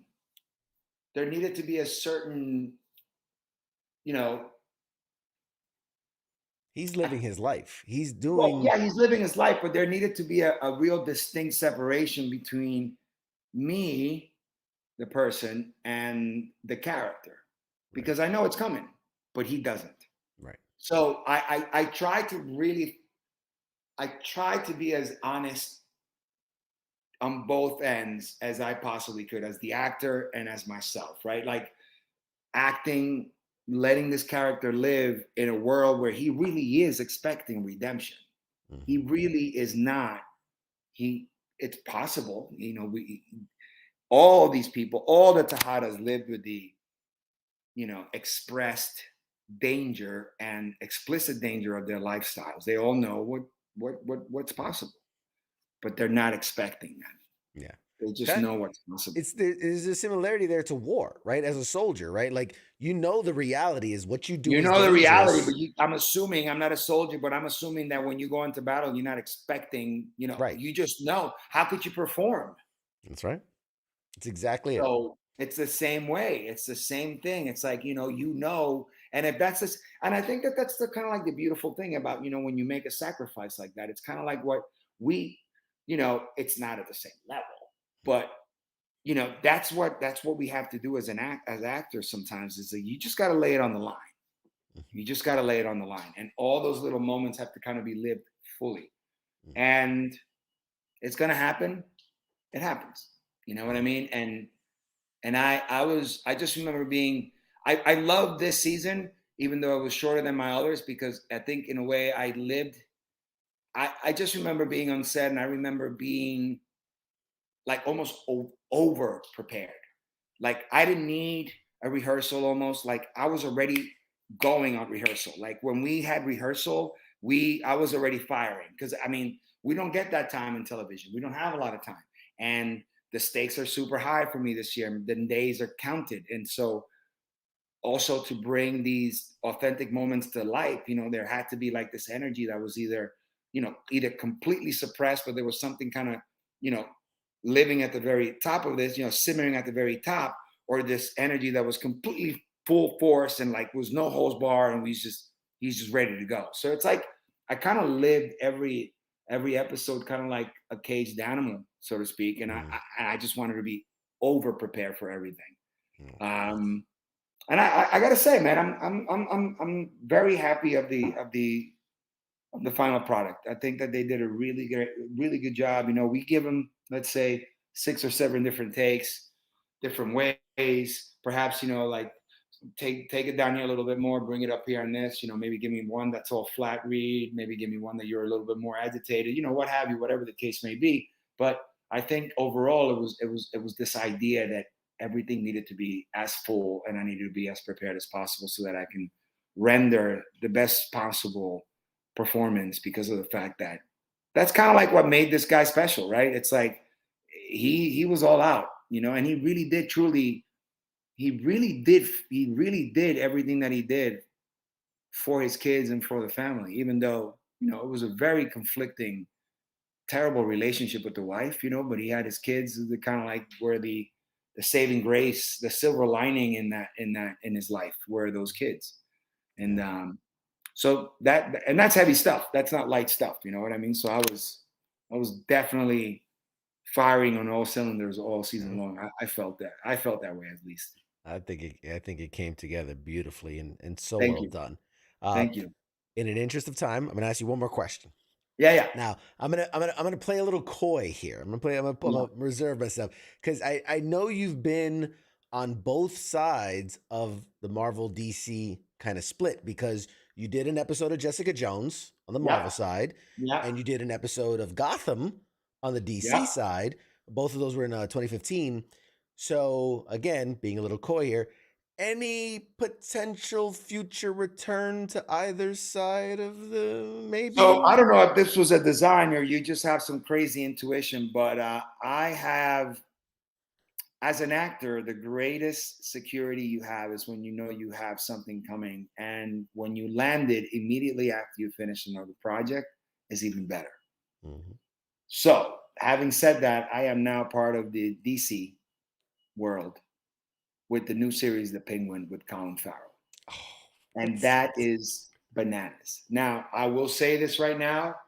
I'm not going to give you any details. It's definitely not a Lorenzo role, but it is a very meaty, beautiful, family-oriented situation that I find myself, my role in, my role is in this particular case. The story is about, Colin is everything. Obviously, there's a lot of supporting great actors in this series. Chris Milioti, Michael Kelly. I'm actually getting to work with the guy who played. Oh my goodness, I'm drawing a blank. Scott. My goodness, sorry. I'm gonna get you on that. But he actually played the Congressman Sweeney on Ghost. So again, one of those situations where the world, you find yourself in a group of people that are familiar. And then also, I'm playing alongside my good friend James Mario, who went to high school. I went to high school. We went to high school together. And he is also part of this world. And ironically enough, he was a child actor. He was in Basketball Diaries. He was in Hook. He did a lot of work in the beginning. And when, at the time, of course, I had an interest, but I was like watching him kind of live out this dream. And now, 30 years later, I'm walking into this table read, and there he is, next to two chairs down from Colin on his left. I'm 4 chairs down from Colin on his right, and we're just part of this crazy world now. And I'm telling you, it's going to be an incredible series. The stuff I've seen so far is pretty exciting. So it's a limited run. It's not going to be forever. It's a limited series on HBOmax, and it's going to be fireworks, man. Because I don't know if you saw that last Batman on HBO. I'm sure you did. Oh yeah. Well, you remember the character. Mm-hmm. You remember what Colin has done with that character and the special effects and the way that it's unbelievable to be playing in the same world alongside He's mega unrecognizable.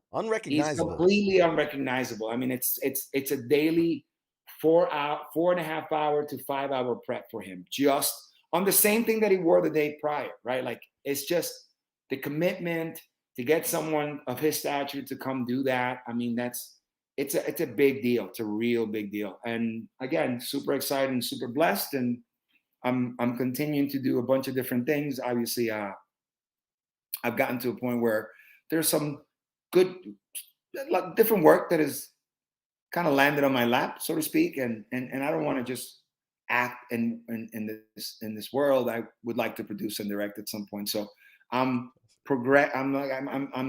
going through my progression in that process of getting to that goal right now. So good things. It's like I said, right now it's kind of living this crazy high. There's a lot of eyes on this show still, and there's a lot of people missing the character of Lorenzo, which is great, but more to come. There's just more to come. Onto bigger and better things, brother, man. Where onward, one story onward. ends, the plethora of others, it's out there. Yeah, man. One door. It really is a little bit like cruise control. It could be. Hopefully, it could be. Right. You never stop the hustle, but playing in a different level now. This is sort of like going from AAA to the majors in a way. So it's exciting. I'm so excited for you, man. I gotta ask for, you gotta give me some Penguin swag. You give me some autograph. I gotta put. Dude, let me tell you, when all that stuff is able to surface, I will make it a business to make sure that my people now. So I'll make sure you get the deets. The whole background. What do you got there? You got some paraphernalia. You got some good stuff back there. I'm the nerd, brother. I got Back to the Future. I got the Avengers, Star Wars, Power Rangers, whatever you name it. I got it back there. So oh my God, dude, that's good to know. Okay, some Penguin shit. We need some Penguin shit back there. Yeah, we need some. I'm sure that's gonna be my God. Can you imagine all the toys and all of the merch that's going to come from the series now? I mean, it's another world, man. That's just another world, man. Yeah. It's crazy. Can't believe it. I want to thank you so much. We could talk for hours, and I'm going to say this. We are now friends. We are connected. Yes. Down the line, I want you back. I want to talk about all the Penguin stuff after the fact. I want to talk your upcoming producing, your directing. We're gonna book you. I mean, just everything, man. Yeah, so. I'm down, bro. We're connected. We're now dialed in. You're my buddy. We're friends. We have common friends that are also good people in our lives, and so. Let's keep it rolling, man. Let's keep it rolling. Where can people follow you? Shout out your social media. Let the people know they love you. They want to see what you're up to. Sure thing, man. So I'm at Berto Colon, both on Twitter and Instagram, and my Facebook is Berto Colon. But I'll keep posting. I'll keep updating people on both those platforms. And like I said, man, more to come for sure. Outstanding. Well, this has been the incredible Berto Colon, and I'll give you the last 2 seconds. You say goodbye to the audience, and then I'll toss us to a break. Mi gente, thank you all for your service, and God bless you. God bless America, and thanks for having me. Awesome, man. We'll be right back with more, guys. Hang in there. Shut.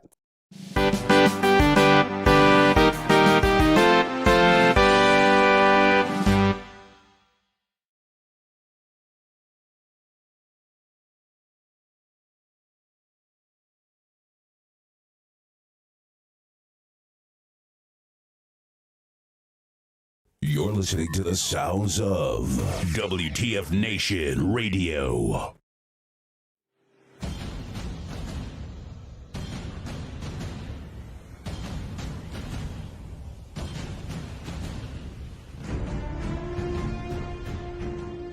Hey, you there? Yeah, it is right, you.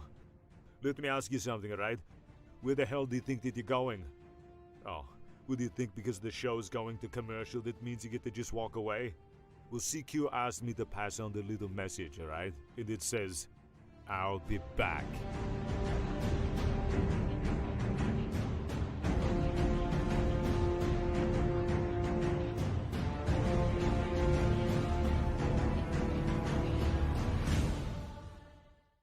After all I've done, do you love me now? Do you love me now? After all I've said, running through your head, do you love me now? Do you love me now?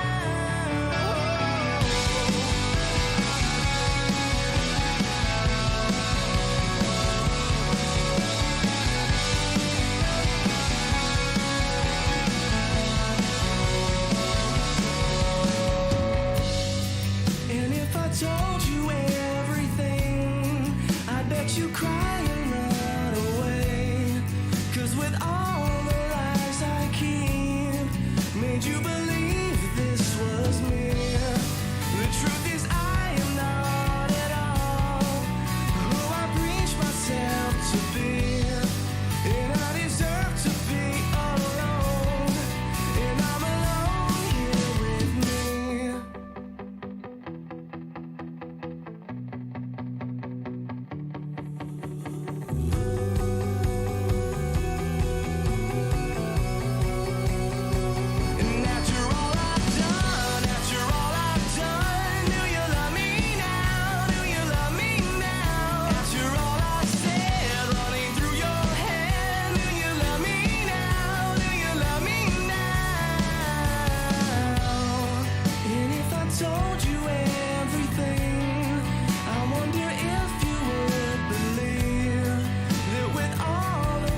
Broadcasting live from the basement of the Pentagon.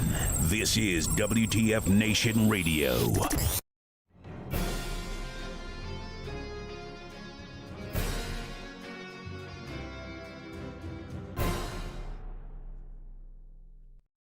Hey, everybody, welcome back.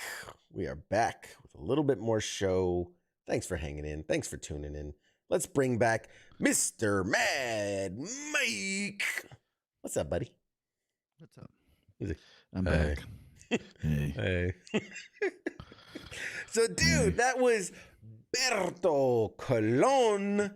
What a great dude. Nailing that name. Just crushing it, man. Crushing it. Almost as if I Guy grew up hasn't speaking gotten a Spanish. name right in like 12 episodes. Yeah. Get a it's been Puerto while. Rican on here and you crush it. It's almost like I grew up speaking that. Dude, that was so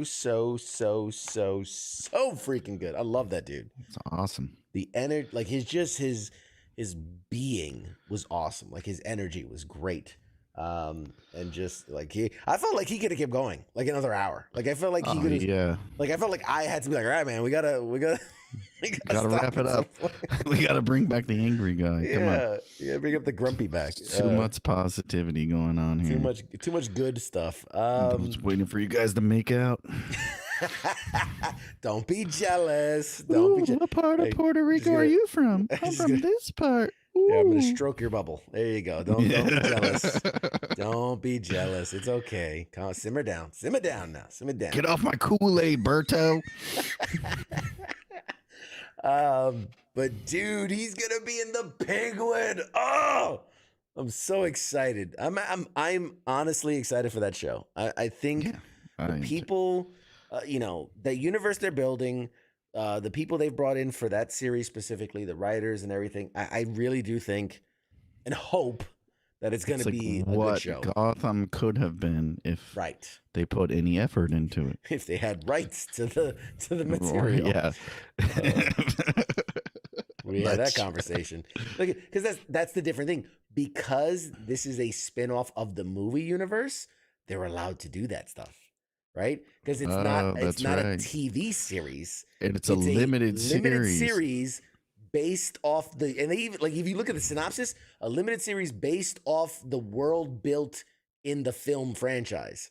So this is not a TV series. They hired some lawyers for that one. Like, how can we phrase this bad boy here? It's that legalese, baby. They speak that legalese. That's right. They know Disney level. You get them Disney's. You get that Disney. Imagine Disney sues Warner Brothers for releasing a Batman show. Oh, that would be epic. What is happening? Disney would win. They got some cards up their sleeves. They got them lawyers, man. They got them lawyers. But yeah, the fact that Berto is gonna be in the series is awesome. He may have let slip privately. Do we share what he said privately? Do we share that, or we pocket that? Do we keep that? We could save that. I think we save that. We don't want to get him in trouble. I don't know if we don't want to get him in trouble. First we of don't all, want to get him in trouble. I can't come back. You guys cost me money. Yeah, right. Like I'm not on the show anymore. I've been edited out. Thanks, dicks. They pulled an Amber Heard. I get eaten by a fish. A whale ate him. I'm like, what? He's a penguin. Them Gotham streets are crazy, bro. People getting eaten by whales and shit. Oh God, there's a guy named Killer Croc. I'm just saying, there's Craven bites his nose off, wearing a velour vest. Yeah. It was gray with the green etchings and the poof on the back, and real detailed work. But anyway, there's all callbacks to the first hour. So if you're like fucking lost to what we're saying at all, you did not see the first hour of the show. I read another article on the break about it, and they're like, it was like, DC executive, we are definitely bringing the costumes in. I was like, no, this is not what we care about. Nobody cares. He has a fur-lined coat on. Like, he will be wearing a fur-lined coat. And then I read the comment because it was on Facebook, and I read the comments, and people are like, "Yes, as long as he's wearing fur." And I'm like, "No." With the yellow tight spandex. With what did he have? He had like a weird belt that had like capsules or something. Like, yeah. It was so strange. So bad. So 70s, 80s. Yeah. And then they're advertising. It was Screen Rant, and they're advertising it as a Marvel movie, like Marvel's Kraven the Hunter. And then a couple of people are like, "It's freaking Sony. It's not Marvel." But It's Sony's of been course they're doing going to that. advertise it like that Sony's because they're the been ones doing who that bring forever. But they go back to the original Spider-Man before Marvel Studios existed. It was Marvel's Spider-Man, like, because that's the thing. Like, they can legally get away with it. It is a property of Marvel.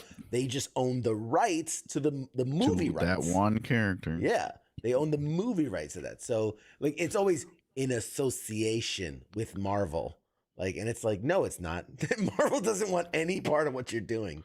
Like, they've only played nice because of Spider-Man. That's the only reason they've played nice. Is because they want that Spider-Man. bad boy back. Yeah. Someone said that expires in 2026. Is that correct? That's actually not correct. So the way movie rights work is there is a statute of limitations. Well, okay, it depends. So if, let's say, like the Batman thing, they sold the forever rights, and that's why it's whoever owns it. It's theirs forever. They don't need to do anything with it. When you sell temporary rights, so this goes back to like the Fantastic Four, for instance. There was a company that they had bought the rights. They never did anything with it. The rights were set to expire. So if you Google, you can find that horrible, not the one with Jessica Alba. I mean the 60s horrible one. Before that, yeah. Before that. And the only reason that ever saw the light of day was because they needed to make something in order for the rights to continue. If they don't, those rights expire, and then it would revert back to the original owner. So Spider-Man's rights are tied up into that like continuum spectrum, which is why you're getting all these spin-off Spider-Man stuff to keep that universe constantly chugging out things so that the rights can't revert back to Marvel. Yeah, it's a whole thing. It's a whole thing. But nevertheless, yes, I want some Penguin swag. I'm gonna stay on him on that. But yo, where's my get me Penguin's nose. I want his nose. just grab mine. Last day of filming. Where? Does anybody see my nose? Nope. No idea. No idea. No idea where it is. But yeah, so yeah. That's awesome, man. I think I wasn't joking when I said his star's on the rise. I think 5 years from now, 10 years from now, like his name's a household name. You'll be able to say Berto Colon because it'll be a household name. So I'm happy for that guy. He deserves it. What a life and we need another Colon. There's Bartolo, who's known for the fattest pitcher, fattest pitcher in baseball. Yeah. And now we got Berto. Yeah, Barto and I tried Googling it, and that's who came up. And I was like, oh, yeah, Bartolo Colon. That guy was great. Oh, my God. Yeah, only you.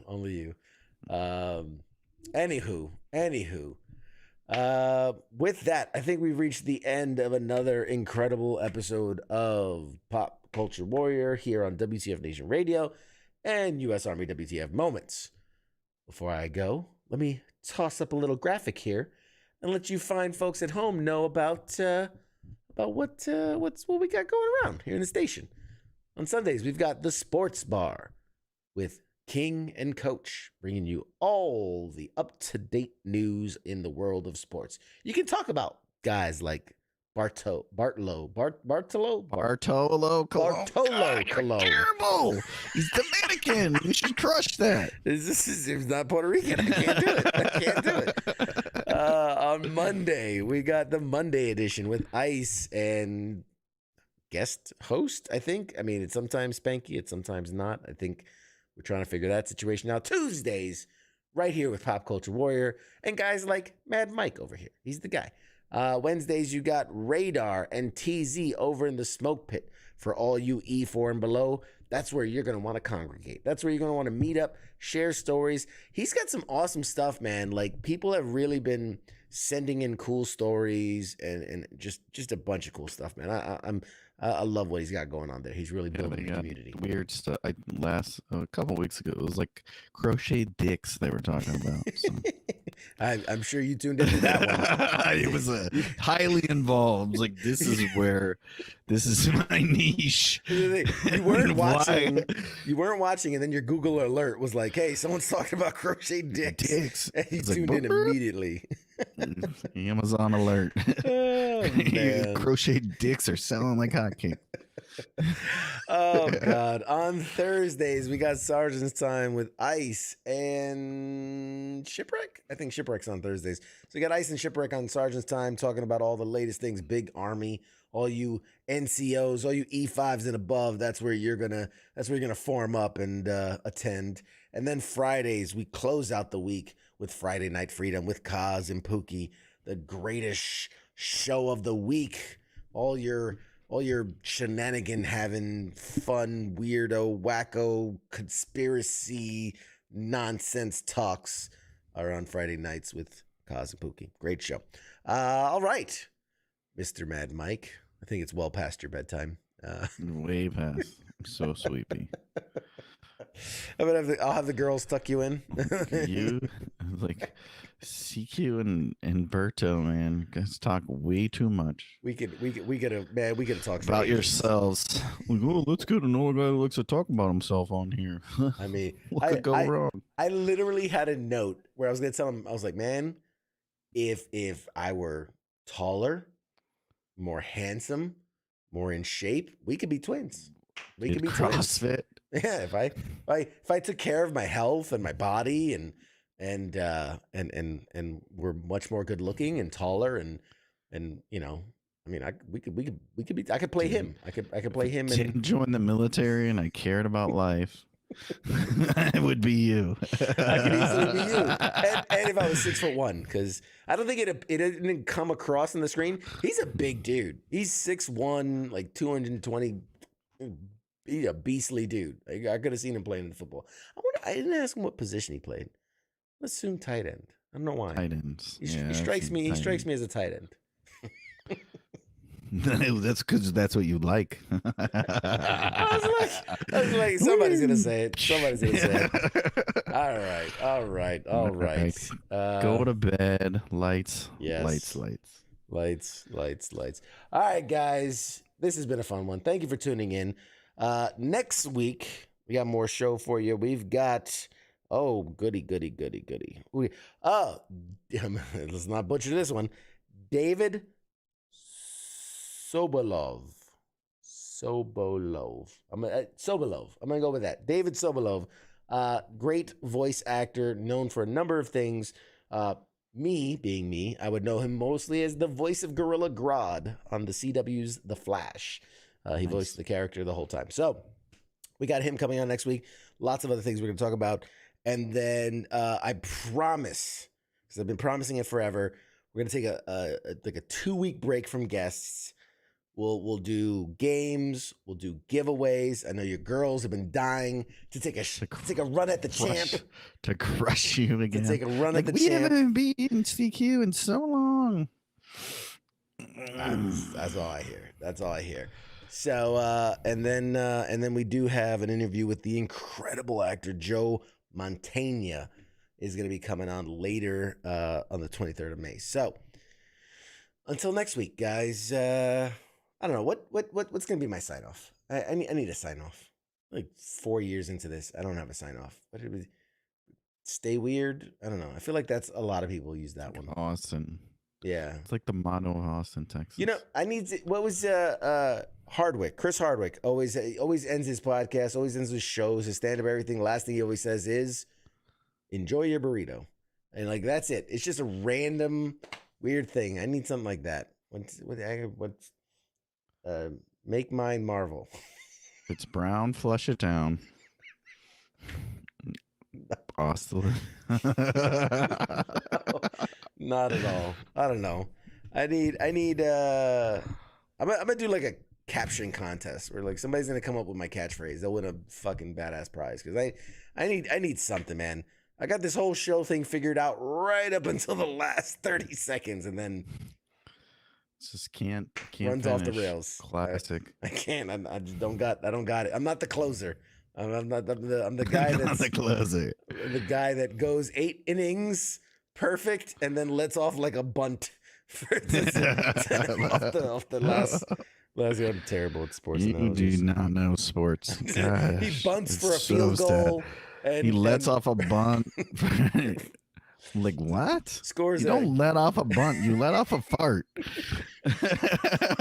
or a turd. He scores a triple bunt in the 3rd inning of the second out. He lets off a bunt and they win the game. Said nobody ever. Like what? No. He rounds the poles and then finishes in the end zone with a 2-point, foul ball. So. For the Super Bowl. Your brain's gonna melt. I can see it dripping out of your ears. Stick to football. Jesus Christ. Oh man. I'm gonna say what Scott says, and until next time, CQ out. Shots. Nice.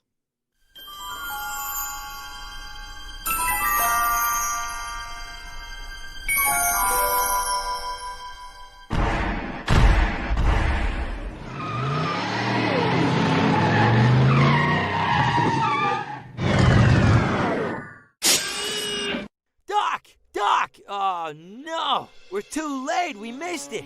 Oh, jeez, this is heavy. Ah, wait a minute. Doc, I got a time machine.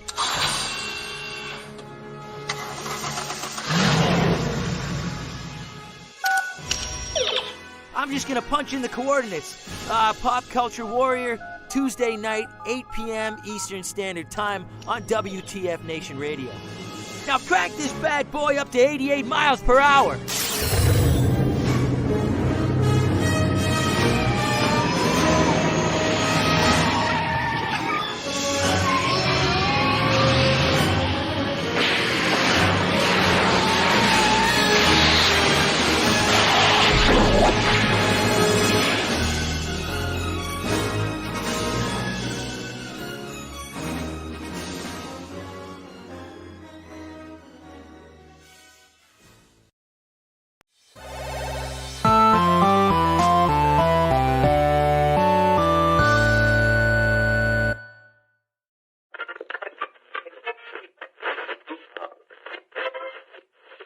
Let's see it.